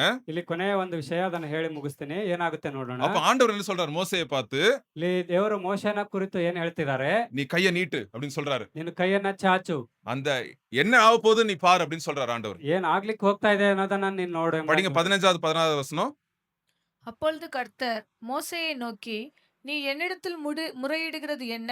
புறப்பட்டு போங்கள் என்று இஸ்ரவேல் புத்திரருக்கு சொல்லு. நீ உன் கோலை ஓங்கி உன் கையை சமுத்திரத்தின் மேல் நீட்டி சமுத்திரத்தை பிளந்துவிடு. அப்பொழுது இஸ்ரவேல் புத்திரர் சமுத்திரத்தின் நடுவாக வெட்டாந்தரையிலே நடந்து போவார்கள். பாருங்க, ஆண்டவர் கிரியை செய்ய ஆரம்பிக்கிறாரு பாருங்க. ಇಲ್ಲಿ ದೇವರು ಕಾರ್ಯ ಮಾಡ್ಲಿಕ್ಕೆ ಪ್ರಾರಂಭಿಸಿದ್ದಾರೆ ನೋಡಿ. எப்ப வேலை செய்யற என்னெல்லாம் செய்யறாரு ஆண்டவர் பாருங்க. ಇಲ್ಲಿ ದೇವರು ಯಾವ ರೀತಿಯಾಗಿ ಕೆಲಸ ಮಾಡಿದ್ರು ஃபர்ஸ்ட் ನೋಡಿ. என்ன பண்றாரு ஆண்டவர்? சமுத்திரத்தை ஓபன் பண்றதுக்கு முன்னாடி என்ன பண்றாரு? இஸ்ரேல் ஜனங்களை ப்ரொடெக்ட் பண்றதுக்காக அந்த மேகஸ்தம்பம் வந்து என்ன பண்ணுது? அவங்க ஜனங்க பின்னாடி போய் பாதுகாக்குது. ஒரு ப்ரொடெக்ஷன், ஆண்டவர் வந்து பாதுகாப்பு கொடுக்கிறார் அவருடைய பிள்ளைகளுக்கு. ಅಲ್ಲಿ ದೇವರು ಅವರನ್ನ ರಕ್ಷಣೆ ಮಾಡೋದಕ್ಕಿಂತ ಮೊದಲು ಅವರ ಹಿಂದ್ಗಡೆ ಒಂದು ಮೇಘ ಸ್ತಂಭದ ರೀತಿಯಲ್ಲಿ ಅವರನ್ನ ರಕ್ಷಣೆಗಾಗಿ ಇಟ್ಟಿದ್ದಾರೆ. சோ ஆண்டவர் ஃபர்ஸ்ட் பாதுகாக்கிறார். ಫಸ್ಟ್ ದೇವರು ಒಂದು ಕಾಪಾಡುವಂತವರಾಗಿದ್ದಾರೆ, ರಕ್ಷಣೆ. அப்புறம் என்ன சொல்றாரு? அந்த அந்த அந்த அந்த அந்த மோசேய சொல்றாரு, நீ விசுவாசத்தோட இந்த கம்ப நீட்டு, நீ வார்த்தையை சொல்லு, நான் சொன்னதை சொல்லு. அந்த சமுத்திரம் அப்படியே ரெண்டா ஓபன் ஆகுறத அவர் பாக்குறாரு. ನೀನು ನಂಬಿಕೆಯಿಂದ ನಿನ್ನ ಕೋಲನ್ನ ಚಾಚು, ಸಮುದ್ರ ಎರಡು ಭಾಗ ಆಗುತ್ತೆ ಎಂಬುದಾಗಿ ದೇವರು ಹೇಳ್ತಾ ಇದ್ದಾರೆ. யாராவது யோசிச்சிருப்பாங்களா? ಇದನ್ನ ಯಾರಾದ್ರೂ ಯೋಚಿಸಿದಾರಾ? மோசேக்கே எனக்கு தெரியாது இப்படி நடக்கும் அப்படின்னு. ಇಲ್ಲಿ ಮೋಶೆಗೂ ಸಹ ಗೊತ್ತಿಲ್ಲ ಹೀಗೆ ನಡೆಯುತ್ತೆ ಎಂಬುದಾಗಿ. எப்படி ஆண்டவர் செய்வார்ன்றதை நம்ம நினைச்சு கூட பார்த்திருக்க மாட்டோம். ಹೇಗೆ ದೇವರು ಇದನ್ನೆಲ್ಲ ಮಾಡ್ತಾರೆ ಎಂಬುದನ್ನ ನಾವು ನೆನೆಸಿ ಕೂಡ எண்ணி ನೋಡಿರೋದಿಲ್ಲ. முடியாத காரியங்களை செய்கிற தேவன் நம்ம தேவன். ನಮ್ಮಿಂದ ಆಗದೆ ಇರುವಂತ ಕಾರ್ಯಗಳನ್ನ ಮಾಡುವಂತ ದೇವರು ನಮ್ಮ நம்ம ದೇವರಾಗಿದ್ದಾರೆ. யோசிச்சு வச்சிருப்போம், ஆண்டவர் இப்படி இந்த வழியில செய்வாரு, இந்த வழியில செய்வாரு, இப்படி எல்லாம் இருக்கலாம் என் லைஃப், 1 2 3 பாதையில என் லைஃப் போலாம் அப்படின்னு நம்ம நினைச்சு வச்சிருப்போம். ನಾವು ನೆನೆಸಿಟ್ಟಿರ್ತೇವೆ, ಒಂದು ದಾರಿ, ಎರಡು ದಾರಿ, ಮೂರು ದಾರಿ, ಈ ರೀತಿ ಈ ದಾರಿ ಈ ದಾರಿ ಎಂಬುದಾಗಿ. ஆனா நினைக்காத ஒரு காரியத்திலே வந்து தேவன் வந்து நம்ம வாழ்க்கையை நடத்திருப்பார். ಆದ್ರೆ ನೆನೆಸದ ರೀತಿಯಲ್ಲಿ ದೇವರು ನಮ್ಮ ಜೀವಿತವನ್ನ ಅವರು ನಡೆಸ್ತಾ ಇರ್ತಾರೆ. சோ நம்ம லைஃப்ல வந்து நம்ம என்ன பண்ணோம்? ஆண்டவரே நீங்க நடத்துங்கப்பா. இதோ இதுவரைக்கும் நான் கார் ஓட்டிட்டேன், இந்த வண்டியை, இந்த காரோட சாவி நீங்க ஓட்டுங்க, நீங்க தான் என் காரோட டிரைவர், எஸ்ப்பா நீங்க ஓட்டுங்கப்பா, நீங்க எங்க கூட்டிட்டு போறீங்களா நான் போறேன்ப்பா அப்படின்னு நம்ம சொல்லுவோம். ಇಲ್ಲಿವರೆಗೂ ನಮ್ಮ ಜೀವನ ಅನ್ನುವಂತ ಈ ಒಂದು ಜರ್ನಿಯಲ್ಲಿ ಕಾರನ್ನು ನಾನು ಓಡಿಸ್ತಾ ಇದ್ದೇನೆ, ದೇವರು ಇನ್ಮೇಲೆ ಇದು ನಾನಲ್ಲ ನೀನು ಓಡಿಸು ಎಂಬುದಾಗಿ ನಾವು ದೇವರ ಕೈಗೆ ಅದನ್ನು ಕೊಡೋದಾದ್ರೆ ದೇವರು ಖಂಡಿತವಾಗಿ ನಡೆಸ್ತಾರೆ. இதுவரைக்கும் நீங்க பேசஞ்சரா வச்சிருந்தீங்க ஆண்டவரே, இப்போ என்ன சொல்றீங்க? ஆண்டவரே நீங்க ஓட்டுங்க, நீங்க எங்க கூட்டி போறீங்களோ நான் போறேன் ஆண்டவரே அந்த இடத்துக்கு அப்படின்னு நீங்க ಇಲ್ಲಿವರೆಗೂ சொல்லுங்க. ನಾವು ದೇವರನ್ನ ಪ್ಯಾಸೆಂಜರ್ ಆಗಿಟ್ಟಿದ್ವಿ, ಆದ್ರೆ ಈಗ ದೇವರ ಕೈಗೆ ನಾವು ಅದನ್ನು ಕೊಡೋದಾದ್ರೆ ದೇವರು ಅದನ್ನ ನಮಗೆ ಓಡಿಸಿ ಕರ್ಕೊಂಡು ಹೋಗ್ತಾರೆ. ஆண்டவர் என்ன பண்றாரு? ஒரு பாதையை யாராவது நீங்க பார்த்து நினைச்சிருப்பீங்களா? ஒரு பாதையை திறக்கிறார் ஆண்டவர். என்னது? அந்த சமுத்திரத்திலே ஒரு வழியை வந்து திறக்கிறார் ஆண்டவர். ಅಲ್ಲಿ ಸಮುದ್ರದ ಒಂದು ಸಮುದ್ರದಲ್ಲೇ ದೇವರು ಒಂದು ದಾರಿಯನ್ನ ತೆರೀತಾ ಇದ್ದಾರೆ. இங்கிலீஷ்ல ஒரு பாட்டு இருக்குங்க. இங்கிலீஷ்ல ஒரு பாட்டு இருக்கு. God will make a way where there seems to be no way. அப்படினா ஆண்டவர் வழியே இல்லாத இடத்துல ஒரு பாதையை வந்து திறப்பாராங்க. ದೇವರು ಅಲ್ಲಿ ದಾರಿಯೇ ಇಲ್ದಿರುವಂತ ರೀತಿ ಜಾಗದಲ್ಲಿ ಕೂಡ ಅವರು ದಾರಿಯನ್ನ ತೆಗೆಯುವಂತ ದೇವರಾಗಿದ್ದಾರೆ. அந்த ஒரு பெரிய மலையே இருக்கலாம், அந்த மலையே உடைச்சு ஆண்டவர் வந்து உங்களுக்காக ஒரு பாதையை அங்க வைத்திருப்பாருங்க. ಅಲ್ಲಿ ದೊಡ್ಡ ಬೆಟ್ಟನೇ ಇರಬಹುದು, ಅದನ್ನ ಒಡೆದು ಹಾಕಿ ದೇವರು ನಮಗಾಗಿ ಒಂದು ದಾರಿಯನ್ನ ಮಾಡಿಕೊಳ್ಳಿಕ್ಕೆ ಸಿದ್ಧರಿದ್ದಾರೆ. நம்ம ஆண்டவர்ட்ட நம்ம ஒப்பு கொடுக்கணும். ಆದ್ರೆ ನಾವು ದೇವರಿಗೆ ನಮ್ಮನ್ನ ஆண்டவரே ಒಪ್ಪಿಸಿಕೊಡ್ಬೇಕು. நான் போராட மாட்டேன் இனிமே. ಇನ್ಮೇಲೆ ದೇವರೇ ನಾನು ಹೋರಾಡೋದಿಲ್ಲ, இந்த பழக்கத்துல இருந்து வெளியே வர முடியல என்னால. ಈ ಒಂದು ದುರಾಸೆಯಿಂದ ದುಷ್ಟ அபியாசம். ಅಭ್ಯಾಸದಿಂದ ನನಗೆ ಹೊರಬರ್ಲಿಕ್ಕೆ ಆಗ್ತಾ ಇಲ್ಲ, இந்த ஆண்டவரே இந்த பிரச்சனையில இருந்து வெளியே வர முடியல என்னால. ಈ ಒಂದು ಸಮಸ್ಯೆಯಿಂದ ನನಗೆ ಹೊರಗೆ ಬರ್ಲಿಕ್ಕೆ ಆಗ್ತಾ ಇಲ್ಲ, எனக்கு ஹெல்ப் பண்ணுங்கப்பா. ನನಗೆ ಸಹಾಯ ಮಾಡಪ್ಪ. அப்படி நம்ம ஆண்டவர்ட்ட நம்ம கேட்கும்போது ಈ ರೀತಿಯಾಗಿ ನಾವು ದೇವರ ಹತ್ರ ಕೇಳುವಾಗ நம்மளுக்கு நினைச்சே பார்த்திருக்க மாட்டோம், அந்த விதத்துல ஆண்டவர் நம்மளுக்கு ஹெல்ப் பண்ணிருப்பாரு. ನಾವು ನೆನೆಸಕ್ಕೆ ಆಗೋದಿಲ್ಲ, ಅಂತ ಒಂದು ರೀತಿಯಲ್ಲಿ ದೇವರು ನಮಗೆ ಸಹಾಯ நான் ಮಾಡ್ತಾರೆ. காலேஜ் படிக்கும்போது நான் என் லைஃப் இப்படி இருக்கணும் அப்படின்னு நான் ரொம்ப பிளான் பண்ணி யோசிச்சு வச்சிருந்தேன். ಸಹೋದರರು ಕಾಲೇಜ್ ಓದ್ತಾ ಇರ್ಬೇಕಾದ್ರೆ ನನ್ನ ಜೀವನ ಹೀಗೆ ಇರ್ಬೇಕೆಂಬುದಾಗಿ ಅವರು ಪ್ಲಾನ್ ಮಾಡಿ ಇಟ್ಟಿದ್ರು. அது வருஷம் இல்ல, வருஷத்தோட எண்ணிக்கையெல்லாம் போட்டு இந்த வருஷத்துல இது நடக்கணும் அப்படின்னு பிளான் பண்ணி வச்சிருந்தேன். ಒಂದು ವರ್ಷಕ್ಕೆ ಒಂದು ಕಾರ್ಯವನ್ನು ಹಾಕಿ ಈ ವರ್ಷ ಇದು, ಈ ವರ್ಷ ಇದೆ ಎಂಬುದಾಗಿ ಅವರು ಯೋಜನೆಯನ್ನ ಹಾಕಿದ್ರು. அது 2 வருஷம் ஆச்சு, அது நடக்கலனோனே எனக்கு ரொம்ப ஒரே போராட்டம் ஆயிடுச்சு மனசுல.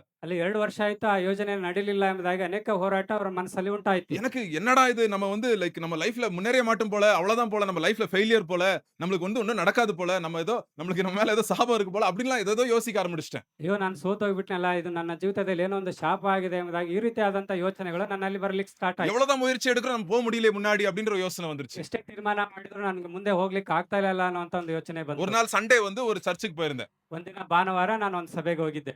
அப்போ அவர் வந்து இந்த வசனத்தை தான் சொன்னார் பாஸ்டர். ಅಲ್ಲಿ ಪಾಸ್ಟ್ರು ಈ ಒಂದು ವಾಕ್ಯವನ್ನ ಹೇಳಿದ್ರು. நீ இப்ப ஈஸி ஞாபகம் வச்சுக்கிறது படிச்சோம்ல, இப்போ நீ யாத்ராமம் 14:14 ವಿಮೋಚನೆ ಕಾಂಡ 14:14 இப்ப படிச்சோம்ல, திருப்பி படிப்போம் அந்த வசனத்தை. கர்த்தர் உங்களுக்காக யுத்தம் பண்ணுவார், கர்த்தர் உங்களுக்காக யுத்தம் பண்ணுவார், நீங்கள் சும்மா நீங்க இருப்பீர்கள். சும்மா இருப்பீர்கள் அப்படின்னு ஆண்டவருடைய வசனம் வந்துச்சு. ಕರ್ತನು ನಿಮಗಾಗಿ ಯುದ್ಧ ಮಾಡುವನು, ನೀವು ಸುಮ್ಮನೆ ಇರಿ ಎಂಬುದಂತ ಒಂದು ವಾಕ್ಯ ಅಲ್ಲಿ ಬಂತು. அன்னைக்கு நான் சொன்னேன், ஆண்டவரே இந்த வசனத்தை நான் இன்னைக்கு மனசார ஏத்துக்கிறேன்ப்பா.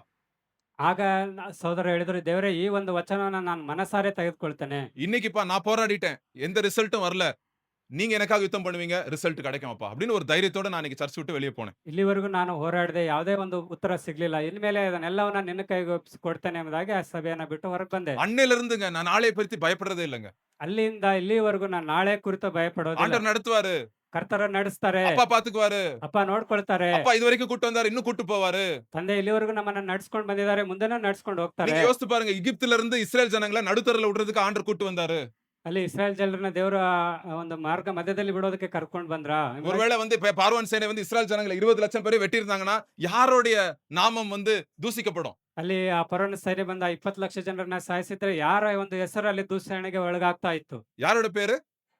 ஆண்டவருடைய பேரு. ಅಲ್ಲಿ ದೇವರ ಹೆಸರು ಅಲ್ಲಿ ஆண்டவர் ದೂಷಣೆ வந்து அவருடைய பிள்ளைகளை ஒரு நாளும் வெட்கப்பட விட மாட்டாருங்க. ದೇವರು ತನ್ನ ಮಕ್ಕಳನ್ನ ಒಂದು ದಿನವೂ ಆತನ ಆ ರೀತಿಯಾಗಿ உங்களுக்காக படையெடுத்து தேவன் உங்களுக்காக யுத்தம் பண்ணுகிற தேவன்ங்க. ಇಲ್ಲಿ ನಮಗಾಗಿ ಅವರು ಕಾರ್ಯವನ್ನ ಮಾಡುವಂತ ದೇವರು, ನಮಗಾಗಿ ಯುದ್ಧ ಮಾಡುವಂತ ದೇವರು நம்ம கண்ணுக்கு ಅವರಾಗಿದ್ದಾರೆ. தெரியாது எப்படின்னு. ಅದು ಹೇಗೆ ಅಂತ ನಮ್ಮ ಕಣ್ಣಿಗೆ நம்ம ಕಾಣೋದಿಲ್ಲ. என்ன பண்ணணும்? மோசேயை போல இயேசு கிறிஸ்துவ பின்னாடி போயிட்டே இருக்கணும் அவ்வளவுதான். ನಾವು ಮೋಶೆಯ ರೀತಿಯಲ್ಲಿ ದೇವರ ಹಿಂದೆ ಹೋಗೋರಾಗಿರ್ಬೇಕು. அங்க மோசே பின்னாடி இஸ்ரேல் ஜனங்க போனாங்க. நம்ம என்ன பண்றோம் இன்னைக்கு? யார் பின்னாடி போறோம்? இயேசுவின் பின்னால் நான் செல்வேன், திரும்பி பார்க்க மாட்டேன். ಅಲ್ಲಿ ಇಸ್ರಾಯೇಲ್ ಜನರು ಮೋಸೆ ಹಿಂದೆ ಹೋದ್ರು. ಆದ್ರೆ ಈಗ ನಾವು ಕ್ರಿಸ್ತನ ಹಿಂದೆ ಹೋಗ್ತಾ ಇದೀವಿ. ಹಿಂದೆ ತಿರುಗಿ ನೋಡುವುದು ಬೇಡ. இன்னைக்கு கூட நீங்க கேட்கலாம், பிரதர் உங்களுக்கு எல்லா லைஃப் பத்தி நாளைக்கு பத்தி எல்லா பதில் இருக்கா? எனக்கு பதில் இல்ல. எனக்கு தெரியாது நாளைக்கு என்ன நடக்கும் தெரியாது. ஆனா நாளைக்கு யார் கையில இருக்குன்னு எனக்கு தெரியும்.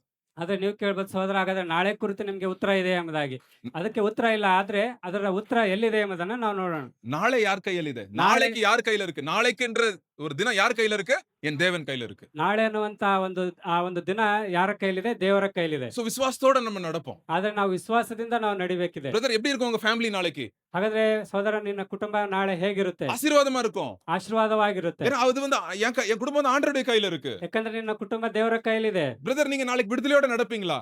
ದೇವರೇ, ನೀನ್ ನಾಳೆ ಬಿಡುಗಡೆಯಲ್ಲಿ ನೀನ್ ನಡೀತೀಯಾ? கண்டிப்பா. ஏன்னா ஆண்டவர் என்னை விடுதலை நடத்துவாருங்க. ಖಂಡಿತ ದೇವರು ನಿನ್ನನ್ನ ಬಿಡುಗಡೆಯಲ್ಲಿ ನಡೆಸ್ತಾರೆ. ஏன்னா அவர் நம்பி இருக்கிறேன். என் கையில முடியாதுங்க, எனக்கு பலவீனம், என் கையில முடியாது, அவரையே நான் நம்பிட்டேங்க. இப்போ ಯಾಕಂದ್ರೆ ನಾನು ಅವ್ರನ್ನೇ ನಂಬಿಟ್ಟಿದ್ದೇನೆ. ಯಾಕಂದ್ರೆ ನನ್ನಲ್ಲಿ ಬಲ ಇಲ್ಲ, ಎಲ್ಲವನ್ನ ಆತನಿಗೆ ಕೊಟ್ಬಿಟ್ಟಿದ್ದೇನೆ ಎಂಬುದಾಗಿ. அந்த இடத்துக்கு வர்றதுக்கு நம்மளுக்கு கொஞ்சம் டைம் ஆகும். அது ஆண்டவர் வெயிட் பண்ணிட்டே இருப்பாரு. என் மகன் வரானா, என் மக வராளா, என்ன முழுசுமா நம்புறாளா, என்னையே நம்பி வரப்போறாளா அப்படின்னு வந்து ஆண்டவர் வந்து வெயிட் பண்ணிட்டு இருப்பாருங்க. ಆ ಒಂದು ಸ್ಥಳಕ್ಕೆ ನಾವು ಯಾವಾಗ ಬರ್ತೀವಿ ಎಂಬುದಾಗಿ ದೇವರು ಕಾಯ್ತಾ ಇದ್ದಾರೆ. ನನ್ನ ಮಗ ನನ್ನ ಮಗಳು ಯಾವಾಗ ಬರ್ತಾಳೆ ಎಂಬುದಾಗಿ. அப்போ அந்த இடத்துக்கு வந்த உடனே நம்ம கண்ணுக்கு நம்ம நினைச்சு கூட பார்த்திருக்கோம். நினைச்சு பார்த்ததுக்கும் மேலாக தேவன் என்ன பண்ணுவாரு? அற்புதங்களை செய்வார் நம்ம வாழ்க்கையில. ನಾವು ಆ ಸ್ಥಳಕ್ಕೆ ಬಂದಾದ್ಮೇಲೆ ನಾವು ಕಣ್ಣಿಂದ ನೆನೆಸ್ಲಿಕ್ಕೆ ಕೂಡ ಸಾಧ್ಯ ಇಲ್ಲ, ಅಷ್ಟೊಂದು ಅದ್ಭುತಗಳನ್ನ ದೇವ್ರು ಮಾಡ್ಲಿಕ್ಕಿದ್ದಾರೆ. இப்ப என்ன நடந்துச்சு? அந்த அற்புதம் பாருங்க. அந்த கடல் தண்ணி ரெண்டும் செவுரு மாதிரி நிக்குதாம். நடுவுல கடல் நடுவுல நடந்து போறாங்களாங்க ஜனங்க. ಆ ಸಮುದ್ರ ಎರಡು ಭಾಗವಾಗಿ ಅದು ಆ ನೀರು ಗೋಡೆಯ ರೀತಿಯಲ್ಲಿ ನಿಂತಿದೆ. ಸಮುದ್ರದಲ್ಲಿ ಅವ್ರು ನಡೆದು ಹೋಗ್ತಾ ಇದ್ದಾರೆ. அப்போ ஒரு வசனம் பாருங்க. அந்த எகிப்து ஜனங்க வராங்க, விரட்டிட்டே வராங்க. அவங்க எல்லாம் கவர் ஆயிடுறாங்க. அவங்க எல்லாம் அப்படியே கவர் ஆயிடுறாங்க அந்த தண்ணியில. ಅಲ್ಲಿ ಐಗುಪ್ತ ಜನರು ಕೂಡ ಬರ್ತಾ ಇದ್ದಾರೆ. ಆ ನದಿನಲ್ಲಿ ಅವರೆಲ್ಲರೂ ಮುಳುಗಿ ಹೋಗ್ತಾ ಇದ್ದಾರೆ. ஆனா இஸ்ரேல் ஜனங்க எல்லாம் தாண்டிடுறாங்க. அந்த கடல் தாண்டி அந்த சைடு வந்து சந்தோஷமா போய் சேர்ந்துடுறாங்க. ಆ ಇಸ್ರಾಯೇಲ್ ಜನರು ಆ ಸಮುದ್ರನ ದಾಟಿ ಆ ಒಂದು ದಡಕ್ಕೆ ಅವರು ಸೇರಿದ್ದಾರೆ. அப்ப அந்த எகிப்துக்காரங்க ஒன்னு சொல்றாங்க. அவிசுவாசிங்க பாருங்க என்ன சொல்றாங்க பாருங்க. ಅಲ್ಲಿ 25வது வசனம் கடைசி பாகம். 25வது அதிகாரம் கடைசி பாகம். அப்பொழுது எகிப்தியர் இஸ்ரவேலரை விட்டு ஓடி போவோம், இஸ்ரவேலை விட்டு ஓடி போயிருவோம். கர்த்தர் அவர்களுக்கு துணை நின்று ஆ, எகிப்தியருக்கு விரோதமாய் யுத்தம் பண்ணுகிறார் என்றார்கள். ஆமென். கர்த்தர் அவர்களுக்கு துணை நின்று எகிப்தியர்களுக்கு விரோதமா என்ன பண்றாரா? யுத்தம் பண்ணுகிறார். ஆமென். ಯೆಹೋವನು ಅವರಿಗೋಸ್ಕರ ಅವರಿಗೆ ವಿರೋಧವಾಗಿ ಯುದ್ಧ ಮಾಡ್ತಾ ಇದ್ದಾನೆ ಎಂಬುದಾಗಿ. ஒரு ஆயுதம் இல்ல கையில, ಕೈಯಲ್ಲಿ ಒಂದು ಆಯುಧ ಇಲ್ಲ, ஒரு போட் இல்ல. ಒಂದು ಬೋಟ್ ಕೂಡ ಇಲ್ಲ. ஆனா யாரு யுத்தம் பண்ணிட்டு இருக்கா? கர்த்தர் பண்ணிட்டு இருக்காரு. ಅಲ್ಲಿ ಯಾರು ಯುದ್ಧ ಮಾಡ್ತಾ ಇದ್ದಾರೆ? ಕರ್ತನು ಮಾಡ್ತಾ ಇದ್ದಾನೆ. நம்ம லைஃப்லயும் அப்படிதாங்க. ನಮ್ಮ ಜೀವಿತದಲ್ಲಿ ಹಾಗೇನೆ. ஒண்ணு இல்லாம இருப்பீங்க. ಒಂದು ಏನಿಲ್ಲದೆ ಇರುವಂತ ಸ್ಥಿತಿಯಲ್ಲಿ ಇದೀವಿ. வறுமையின் ஸ்திதியில இருந்திருப்பீங்க. ನಾವು ಬರದಾದಂತ ಒಂದು ಸ್ಥಿತಿಯಲ್ಲಿ ಇದ್ದೇವೆ. ஒருவேளை கடன்ல மாட்டிட்டு இருப்பீங்க. ಅಥವಾ ನಾವು ಸಾಲದಲ್ಲಿ ಸಿಗಾಕೊಂಡಿರ್ಬೋದು. இல்ல ஏதோ கெட்ட பழக்கத்துல மாட்டிட்டு இருப்போம். ಅಥವಾ ಕೆಟ್ಟ ಒಂದು ಅಭ್ಯಾಸದಲ್ಲಿ இல்ல ನಾವು கணவன் ಸಿಗಾಕೊಂಡಿರ್ಬೋದು. மனைவிக்குள்ள சமாதானம் இல்லாம இருக்கும். ಅಥವಾ ಗಂಡ ಹೆಂಡತಿಯರ ಮಧ್ಯೆ ಸಮಾಧಾನದ ಇಲ್ಲಿರುವಂತ ಸ್ಥಿತಿ ಇರಬಹುದು. இன்னைக்கு நீங்க சொல்லுங்க, ಈ ದಿನ ನೀವು ಹೇಳಿ, ஆண்டவரே நான் போராட மாட்டேன். ದೇವರೇ, ನಾನು ನಿನ್ ಮೇಲೆ ಹೋರಾಡೋದಿಲ್ಲ. நீங்க எனக்காக நீங்க போராடுங்கப்பா. ನೀನ್ ನನಗಾಗಿ ನೀನು ಹೋರಾಡಪ್ಪ. நீங்க எனக்காக யுத்தம் செய்யுங்கப்பா. ನೀನ್ ನನಗಾಗಿ ಯುದ್ಧ என்னுடைய ಮಾಡಪ್ಪ. பாதைகளை நீங்க செம்மைப்படுத்துங்கப்பா. ನನ್ನ ದಾರಿಗಳನ್ನ ನೀನು ಸಮ ಮಾಡು ದೇವರೇ. முழுவதுமா என்னுடைய ஆளுகைக்கு என் வாழ்க்கையை நான் ஒப்பு கொடுக்கிறேன். ನನ್ನ ಸಂಪೂರ್ಣವಾಗಿ ನನ್ನ ಜೀವಿತವನ್ನ ನಿನ್ನ ಕೈಗೆ ಒಪ್ಪಿಸಿಕೊಡ್ತೇನೆ. அப்படி நீங்க சொல்லுங்க. நீங்க ಹೀಗೆ ನೀವು ಹೇಳಿ. ஆண்டவர் பாருங்க உங்க முன்னாடி போய் எவ்வளவு அற்புத காரியங்களை செய்றார். ಹೀಗೆ ಹೇಳೋದಾದ್ರೆ ಖಂಡಿತ ದೇವರು ನಿಮ್ಮ ಮುಂದೆ ಹೋಗಿ ಅನೇಕ ಅದ್ಭುತ அப்ப ಕಾರ್ಯಗಳನ್ನು மத்தவங்க ಮಾಡ್ತಿದ್ದಾರೆ. சொல்லுவாங்க உங்க லைஃப பார்த்து, ಆಗ ಅನೇಕರು ನಿಮ್ಮ ಜೀವಿತವನ್ನ ಕುರಿತು ಹೇಳ್ತಾರೆ, ஏய் அவனுக்காக கர்த்தர் யுத்தம் செய்றாரு. ಅವನಿಗಾಗಿ ದೇವರು ಯುದ್ಧ ಮಾಡ್ತಾರೆ. அவன் திருப்பி எதுவும் சொல்ல மாட்டான், அவன் பேச மாட்டான். பரவாயில்ல, கர்த்தர் அவனுக்காக யுத்தம் செய்றாரு. ಅವನು ಏನು ಮಾತಾಡೋದಿಲ್ಲ, ಆದ್ರೆ ಕರ್ತನ ಅವನಿಗಾಗಿ ಯುದ್ಧ ಮಾಡ್ತಾನೆ ಎಂಬುದಾಗಿ. நேத்து என்னாச்சு? யூத் மீட்டிங்ல ஒருத்தரை வந்து ஒரு சிஸ்டரை வந்து ஒரு பிரதர் வந்து திட்டிட்டாரு. ನಿನ್ನೆ ಕಳೆದ ದಿನ ಯೂತ್ ರಿಟ್ರೀಟ್ ಅಲ್ಲಿ ಒಬ್ಬ ಸಿಸ್ಟರ್ನ ಒಬ್ಬ ಸಹೋದರ ಬೈದ್ ಬಿಟ್ರು. அந்த சிஸ்டர் வந்து ஊழியம் செய்றேன், நான் வந்து யூத் மீட்டிங் நடத்துறேன் அப்படின்னு அவங்க ஆசையோட இருந்தாங்க. ನಾನು ಯೂತ್ ಮೀಟಿಂಗ್ ನಾನು ನಡೆಸ್ತೇನೆ ಎಂಬ ಒಂದು ಆಸೆಯಲ್ಲಿ ಹೇಳಿದ್ರು. ஒருத்தர் ஒரு மாதிரி சொல்லிட்டாரு அவங்கள. ಅವ್ರನ್ನ ನೋಡಿ ಇನ್ನೊಬ್ರು ಸಹೋದರರು ಅವ್ರ ಬಗ್ಗೆ ಏನೋ ಹೇಳಿದ್ರು. அந்த சிஸ்டர் ரொம்ப அழுதுட்டாங்க அப்படியே. ಆ ಒಂದು ಸಮಯದಲ್ಲಿ ಆ ಸಹೋದರಿ ತುಂಬಾ ಅಳ್ಲಿಕ್ಕೆ ಪ್ರಾರಂಭ ಮಾಡಿದ್ರು. என்ன பண்ணன்னு தெரியல அவங்களுக்கு. ಏನ್ ಮಾಡ್ಬೇಕಂತ ಅವ್ರಿಗೆ ಗೊತ್ತಾಗ್ತಾ ಇಲ್ಲ. என்ன இப்படி சடனா பேசிட்டாங்களே. ಅಯ್ಯೋ ಅವ್ರು ನನಗೆ ಈ ರೀತಿಯಾಗಿ ಸಡನ್ ಆಗಿ ಮಾತಾಡ್ಬಿಟ್ರಲ್ಲ. யூசுவலா என்ன ஆகும் சொல்லுங்க? யாராவது நம்மள ஏதாவது பேசிட்டா நம்ம என்ன பண்ணிருவோம்? என்ன பண்ணுவோம்? 1க்கு 2 திருப்பி குடுப்போம் என்ன? ಸಾಮಾನ್ಯವಾಗಿ ಈ ರೀತಿ ಆದ್ರೆ ನಾವೇನ್ ಮಾಡ್ತೀವಿ, 1ಕ್ಕೆ 2 ತಿರುಗಿಸ್ಕೊಡ್ತೀವಿ. ஆனா நான் சொன்னேன் ಸಿಸ್ಟರ್‌ಗೆ, அந்த ಸಿಸ್ಟರ್‌ಗೆ இந்த வசனம் தான் சொன்னேன். யாத்ராகமம் 14:14 சொன்னேன். ಆ ಸಹೋದರರಿಗೆ ಈ ಒಂದು ವಾಕ್ಯವನ್ನ சகோதரிக்கு. ಸಹೋದರಿಗೆ ಈ ಒಂದು ವಾಕ್ಯವನ್ನ ಕೊಟ್ರು. ವಿಮೋಚನ ಕಾಂಡ 14:14. கர்த்தர் உங்களுக்காக யுத்தம் செய்வார். ಕರ್ತನು ನಿನಗಾಗಿ ಯುದ್ಧ ಮಾಡ್ತಾನೆ, நீங்க சும்மா இருப்பீங்க. ನೀನ್ ಸುಮ್ಮನೆ ಇರ್ತೀರಾ. இதாங்க ஊழியம். ಇದೇ ಒಂದು ಸೇವೆ. ஊழியத்துல நிறைய பேர் ஏதேதோ பேசுவாங்க. ಸೇವೆ ಕುರಿತು ಅನೇಕ ರೀತಿಯಲ್ಲಿ ಮಾತಾಡ್ತಾರೆ. வாழ்க்கையில நிறைய பேர் உங்களை பத்தி நிறைய பேசுவாங்க. ಜೀವಿತದಲ್ಲಿ ಅನೇಕ ರೀತಿಯಲ್ಲಿ எல்லாருக்கும் நீங்க ಮಾತಾಡ್ತಾರೆ. பதில் கொடுத்து உத்தரவு பதில் கொடுத்துட்டே இருக்கணும். நீங்க கொடுக்க முடியாது. வாழ்நாள் ஃபுல்லும் சண்டையிலே போயிடும் நம்ம வாழ்க்கை. ನಾವೆಲ್ಲರಿಗೂ ಇದೇ ರೀತಿಯಾಗಿ ಉತ್ತರ ಕೊಡ್ತಾ ಹೋದ್ರೆ ನಾವು ಜೀವಿತ ಪೂರ್ತಿ ನಾವು ಆ ಒಂದು ಸಮಸ್ಯೆಲೇನೆ ಇರ್ತೀವಿ. நிம்மதியே இருக்காதுங்க. ನೆಮ್ಮದಿಯೇ ಇರೋದಿಲ್ಲ. நம்ம மனசுல நிம்மதி இருக்காது. நம்ம தூங்கும் போது நிம்மதி இருக்காது. நமக்கு ஆவிக்குரிய ஜெபிக்க கூட முடியாதுங்க. ஜெப வாழ்க்கை கூட கெட்டு போயிருங்க. ನಮ್ಮ ಜೀವಿತದಲ್ಲಿ ನಿದ್ದೆನೂ ಸಹ ಬರದಿರ ನಾವು ಪ್ರಾರ್ಥನೆ ಜೀವಿತವನ್ನು ಸಹ ನಾವು ಕಳ್ಕೊಂಡ್ ಬಿಡ್ತೀವಿ. கண்ணை மூடினா அவங்க தான் நினைப்புக்கு வருவாங்க. ನಾವು ಕಣ್ಣು ಮುಚ್ಚಿದ್ರೆ ಅದೇ ನಮ್ಗೆ ನೆನಪು ಬರ್ತಾ ಇರುತ್ತೆ. பட் ஆனா என்னைக்கு நம்ம விசுவாசிக்கிறோமோ, பரவாயில்ல அவங்க பேசினா பரவாயில்ல, கர்த்தர் எனக்காக யுத்தம் செய்வாரு, நான் சும்மா இருப்பேன் அப்படி நம்ம டிசைட் பண்றோமோ, பாருங்க எவ்வளவு பெரிய விடுதலை நீங்க பாப்பீங்க உங்க வாழ்க்கையில. ನಾವು ಯಾವಾಗ ತೀರ್ಮಾನ ಮಾಡ್ತೇವೆ ದೇವರು ನಮಗಾಗಿ ಯುದ್ಧ ಮಾಡ್ತಾರೆ ಎಂಬುದಾಗಿ ನಾವು ತೀರ್ಮಾನಿಸಿದವಾಗ ದೇವರು ಖಂಡಿತವಾಗಿ ನಮಗಾಗಿ ಯುದ್ಧ சோ அப்ப ಮಾಡ್ತಾರೆ. நம்ம வந்து முன்னேற முடியும், நம்ம முன்னாடி போக முடியும், நம்மளுக்கு வச்சிருக்கிற ஊழியத்தை நம்ம செய்ய முடியும், நம்ம குடும்பத்தை நம்ம பாதுகாக்க முடியும், நம்மளுடைய வாழ்க்கையில நம்ம முன்னேற முடியும். நம்ம ಆಗ ತಾನೇ ನಾವು ನಮಗೆ ದೇವರು ಇಟ್ಟಿರುವಂತಹ ಒಂದು ಮುಂದೆ ಹೋಗಿ ನಾವು ಆ ಕಾರ್ಯವನ್ನ ಮಾಡ್ಲಿಕ್ಕೆ ಸಾಧ್ಯ ಆಗುತ್ತೆ. சோ கர்த்தருடைய கரம் இஸ்ரேல் ஜனங்க மேல இருந்துச்சுங்க. ಅಲ್ಲಿ ದೇವರ ಒಂದು ಕೈ ಇಸ್ರಾಯೇಲ್ ಜನರ ಮೇಲೆ ಇತ್ತು. அப்படியே ஆண்டவர் வந்து அவங்கள நடு தெருல விடலங்க. அப்படியே அந்த கடலை தாண்டி அந்த இடத்துல தாண்டி போறது கர்த்தர் கிருபை செய்தாருங்க. ದೇವರವ್ರನ್ನ ಮಾರ್ಗ ಮಧ್ಯದಲ್ಲಿ ಬೀಳಿಲ್ಲ, ಆ ಸಮುದ್ರನ 2 ಭಾಗ ಮಾಡಿ ಅವ್ರನ್ನ ನಡೆಸಿಕೊಂಡು ಕರ್ಕೊಂಡು ಹೋದ್ರು. சோ நம்ம வாழ்க்கையிலயும் ಹಾಗಾಗಿ ನಮ್ಮ ಜೀವಿತದಲ್ಲಿ ಕೂಡ நிஜமான பார்வோன் யாரு? ಹಾಗಾದ್ರೆ ನಿಜವಾದಂತ ಪರೋಹನ ಯಾರು? சாத்தான், பாவம், மரணம். இந்த 3 காரியத்தை நான் எப்பவுமே ஞாபகம் வச்சுக்க. நிஜமான பார்வோன் யாரு? சாத்தான், பாவம், மரணம். இதுதான் நிஜமான பார்வோன் நம்ம வாழ்க்கையில. ನಮ್ಮ ಜೀವಿತದಲ್ಲಿ ಪರೋಹನ ಅಂತಂದ್ರೆ ಸೈತಾನ, ಮರಣ, சைத்தானா, மரண, ಪಾಪ. சோ இந்த 3 காரியங்களை நம்ம நினைச்சு வச்சுக்கணும். ಹಾಗಾಗಿ ಆ 3 ಕಾರ್ಯಗಳನ್ನ ನಾವು நம்மள ஒடுக்கிறது அது. அந்த 3 காரியங்களை நம்மள பயப்படுத்தி ஒடுக்கி வச்சிருது நம்மள. ಆ 3 ಕಾರ್ಯಗಳು ನಮ್ಮನ್ನ ಭಯದ ರೀತಿಯಲ್ಲಿ ಅದು ಹಿಡಿದಿಟ್ಟಿದೆ. ஆனா இயேசு கிறிஸ்து என்ன பண்ணாரு சிலுவையிலே? அந்த 3 காரியத்தையும் ஜெயித்தாருங்க. ಅಲ್ಲಿ ಯೇಸು ಕ್ರಿಸ್ತರ ಶಿಲುಬೆ ಮೇಲೆ ಆ 3 ಕಾರ್ಯಗಳನ್ನ ಜಯಿಸಿದ್ದಾರೆ. மரணத்தையும் ஜெயித்தாரு, ಮರಣವನ್ನ ಜಯಿಸಿದ್ದಾರೆ, பாவத்தை ஜெயித்தாரு, ಪಾಪವನ್ನ ಜಯಿಸಿದ್ದಾರೆ, பிசாசை ஜெயித்தாரு. ಆ ಸೈತಾನನ್ನು ಕೂಡ அந்த ಜಯಿಸಿದ್ದಾರೆ. 3 காரியத்துக்கு நம்ம பயப்படவே வேண்டாம். ಆ 3 ಕಾರ್ಯಗಳಿಗೆ ನಾವು ಭಯಪಡೋದು ಬೇಡ. இயேசு கூட வருவார், எல்லாவித அற்புதம் செய்வார். ಕರ್ತನ ಜೊತೆಗೆ ಬರ್ತಾನೆ, ಎಲ್ಲಾ ಅದ್ಭುತ ಕಾರ್ಯಗಳನ್ನ ಅವ್ರು ಮಾಡ್ತಾರೆ. ஆண்டவர் நம்மளுக்கு வெற்றியை கொடுக்கிற தேவனா இருக்கிறார். ಕರ್ತನ ನಮಗೆ ಜಯವನ್ನ ಕೊಡುವಂತ ದೇವರಾಗಿದ್ದಾರೆ. நடுத்தருல பாதி வழியில விட்டுட்டு போற தேவன் அல்ல நம்ம தேவன். ನಮ್ಮ ದೇವರು ಮಾರ್ಗ ಮಧ್ಯದಲ್ಲಿ ಅರ್ಧ ದಾರಿಯಲ್ಲಿ ಬಿಟ್ಟು ಹೋಗುವಂತ ದೇವರಲ್ಲ. பிலிப்பியர்ல சொல்லுது, கர்த்தர் உங்க வாழ்க்கையில ஆரம்பித்தது கர்த்தர் அவர் கிறிஸ்துவின் நாள் வரைக்கும் உங்களை நிறைவேற்றுவார்னு வசனம் சொல்லுது. ದೇವರು ನಮ್ಮ ಜೀವಿತದಲ್ಲಿ ಪ್ರಾರಂಭ ಮಾಡಿದರೆ ಅದನ್ನ ಆ ಒಂದು ಕೊನೆಯವರೆಗೂ ಅದನ್ನ ನಡೆಸಿಕೊಂಡು ಹೋಗ್ತಾರೆ ಎಂಬುದಾಗಿ ವಾಕ್ಯ ಹೇಳುತ್ತೆ. நீங்க கிறிஸ்டியனா நீங்க வந்துட்டீங்கன்னா கர்த்தர் உங்க வாழ்க்கையில என்ன வச்சிருக்காரோ அதை நிறைவேற்றியே முடிப்பாருங்க கர்த்தர். ಕ್ರೈಸ್ತನಾಗಿ ನೀನು ಬಂದಿದ್ಮೇಲೆ ದೇವರು ನಿನ್ನ ಜೀವಿತದಲ್ಲಿ ಏನಿಟ್ಟಿದ್ದಾರೆ ಅದು ಖಂಡಿತವಾಗಿ ನೆರವೇರಲ್ಪಡುತ್ತೆ. அன்னைக்கு மோசே பின்னாடி இஸ்ரேல் ஜனங்க போனாங்க, இன்னைக்கு ஏசப்பா பின்னாடி நம்ம எல்லாரும் போறோங்க. சபையாய் நம்ம போறோம், தனித்தனியா குடும்பமாக ஒருத்தராக நம்ம ஏசப்பா பின்னாடி போறோங்க. ಆಗ ಇಸ್ರಾಯೇಲ್ ಜನರು ಮೋಸೆ ಹಿಂದೆ ಹೋದ್ರು. ಈಗ ನಾವೆಲ್ಲರೂ ಕ್ರೈಸ್ತರಾಗಿ ಯೇಸು ಕ್ರಿಸ್ತರ ಹಿಂದೆ ನಾವು ಗುಂಪಾಗಿ ಏಕಾಂತವಾಗಿ ಕೂಡ ನಾವು ಹೋಗೋಣ. அதான் ஒரு பாட்டு இருக்குல்ல, தண்ணீரிலே நான் கடந்து வந்தாலும் கடந்து போனேன் என்னோட இருக்கிறீர். ஆண்டவர் வந்து நம்ம தண்ணீர்ல கடந்து போனா கூட கர்த்தர் நம்மளோட கூட இருக்கிறாரு. ನಾವು ಆ ಒಂದು ಕಣ್ಣೀರಿನ ಮಧ್ಯದಲ್ಲಿ ನೀರಿನ ಮಧ್ಯದಲ್ಲಿ ನಾವು ನಡೆದು ಹೋದ್ರು ಕರ್ತನು ನಮ್ಮ ಜೊತೆಗಿದ್ದಾರೆ. சோ யாரையும் குறை சொல்ல வேணாம். ನಾವು ಯಾವುದೇ ಕೊರತೆಯನ್ನು ಯಾರಿಗೂ ಹೇಳೋದು பழைய ಬೇಡ. காரியத்தை குறித்து யோசிச்சுட்டு இருக்க வேணாம். ಹಳೆಯ ಕಾರ್ಯಗಳನ್ನ ಕುರಿತು ಯೋಚನೆ ಮಾಡೋದು ஆண்டவரே ಬೇಡ. தண்ணில கால் வைக்க சொல்றீங்கன்னா நான் வைக்கிறேன், நீங்க என் கூட இருக்கிறீங்க, நான் கால் வச்சு நடக்கிறேன், ஆண்டவரே நீங்க நடங்க. ದೇವರೇ ನೀನು ಆ ನೀರಲ್ಲಿ ಕಾಲಿಡು ಎಂಬುದಾಗಿ ಹೇಳ್ತಾ ಇದ್ರೆ ನಾನು ನಿನ್ ಜೊತೆಗಿದೆಯಾ, ನಾನು ಕಾಲು ಇಡ್ತೇನೆ, ನಾನು ನಡ್ಕೊಂಡು ಹೋಗ್ತೇನೆ ಎಂಬುದಾಗಿ ನೀವು ಹೇಳಿ. ஏன்னா நீங்க எனக்காக யுத்தம் செய்றீங்க, ಯಾಕಂದ್ರೆ ನೀನು ನನಗಾಗಿ ಯುದ್ಧ என் ಮಾಡ್ತೀಯ, குடும்பத்துக்காக நீங்க யுத்தம் செய்றீங்க, ನನ್ನ ಕುಟುಂಬಕ್ಕಾಗಿ ನೀನು ಯುದ್ಧ ಮಾಡ್ತೀಯ, என்னை கடைசி வரைக்கும் நீங்க நடத்துவீங்க.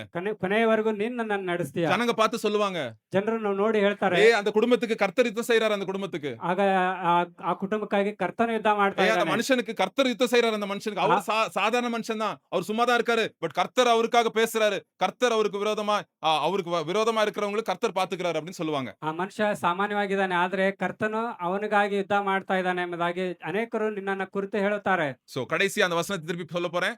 கர்த்தர் நமக்காய் யுத்தம் செய்வார், நீங்க என்னவா இருக்கணும்? சும்மா இருப்பீர்கள். கர்த்தர் அந்த வாக்கு தத்தத்தை நம்ம ஒருத்தர் வாழ்க்கையிலும் நிறைவேற்றுவாராக. நம்ம ஜெபிப்போம். ನಮಗಾಗಿ ಕರ್ತನು ಯುದ್ಧ ಮಾಡ್ತಾನೆ, ನಾವೆಲ್ಲರೂ ಸುಮ್ಮನೆ ಇರೋಣ. ದೇವರು ಈ ಒಂದು ವಾಗ್ದಾನವನ್ನ ನಿಮ್ಮ ಜೀವಿತದಲ್ಲಿ ಮಾಡ್ಲಿ, ಪ್ರಾರ್ಥನೆ ಮಾಡ್ಕೊಳ್ಳೋಣ. இன்னைக்கு ஒருவேளை நம்ம வந்திருக்கிறோம், எந்த விஷயத்துல நம்ம யுத்தம் பண்ணிட்டு இருக்கிறோம்? ಈ ದಿನ ನಾವು ಬಂದಿದ್ದೇವೆ. ನಾವು ಯಾವ ಒಂದು ವಿಷಯಕ್ಕಾಗಿ ನಾವು ಹೋರಾಡ್ತಾ ಇದ್ದೇವೆ? கெட்ட பழக்கத்துல வெளிய வர முடியலையா? ಆ ಒಂದು ಕೆಟ್ಟ ದುರಾಭ್ಯಾಸದಿಂದ ಹೊರಗೆ ಬರ್ಲಿಕ್ಕೆ ಆಗ್ತಾ ಇಲ್ವಾ? இல்லாட்டி ஏதாவது ஒரு கோபத்துல இருந்து வெளிய வர முடியலையா? ಅಥವಾ ಕೋಪದಿಂದ ಹೊರಗೆ ಬರ್ಲಿಕ್ಕೆ ಆಗ್ತಾ ಇಲ್ವಾ? எந்த பிரச்சனைனாலும் சொல்லுங்க. யாராவது ஏதாவது சொல்லிடுறாங்க, பட்டு நம்ம வெடிச்சிடுறோமா? ಯಾರಾದ್ರೂ ಏನಾದ್ರೂ ಹೇಳಿದ್ರೆ ನಾವು ಸಡನ್ ಆಗಿ ಅಲ್ಲಿಂದ ನಾವು ಅವ್ರಿಗೆ ಎದುರು ಕೊಡ್ತೀವಾ? இல்ல நாம சண்டை போட போயிடுறோமா? ಅಥವಾ ನಾವು ಜಗಳಕ್ಕೆ ಹೋಗ್ತಾ ಇದೀವಾ? இன்னைக்கு நம்ம ஆண்டவர்ட்ட சொல்லுவோம். ಇದನ್ನ ನಾವು ದೇವರ ಹತ್ರ ಹೇಳ್ಕೊಳ್ಳೋಣ. ஆண்டவரே, இதுவரைக்கும் நான் போராடிட்டேன். ದೇವರೇ, ಇಲ್ಲಿವರೆಗೂ ನಾನು ಹೋರಾಡಿದೆ. என் பலத்துல நான் ஏதேதோ ட்ரை பண்ணிட்டேன். ನನ್ನ ಒಂದು ಬಲದಿಂದ ಏನೆಲ್ಲಾ ಪ್ರಯತ್ನ ಮಾಡಿದೆ. அப்பா இன்னைக்கு நான் போகும்போது இந்த வசனத்தோட நான் போறேன். ದೇವರೇ, ಈ ದಿನ ನಾನು ಹೋಗುವಾಗ ಈ ವಚನದೊಂದಿಗೆ ಹೋಗ್ತೇನೆ. கர்த்தர் எனக்காய் யாவையும் செய்து முடிப்பார். ಕರ್ತನು ನನಗಾಗಿ ಎಲ್ಲವನ್ನ ಮಾಡಿ ಮುಗಿಸ್ತಾರೆ. கர்த்தர் எனக்காய் யுத்தம் செய்வார். ಕರ್ತರು ನನಗಾಗಿ ಯುದ್ಧ ಮಾಡ್ತಾರೆ. நான் சும்மா இருக்கணும். ನಾನು ಸುಮ್ಮನೆ ಇರ್ತೀನಿ. ஆண்டவரே உம்மை விசுவாசிக்கணும். ದೇವರೇ, ನಾನು ನಿನ್ನನ್ನ ನಂಬ್ತೇನೆ.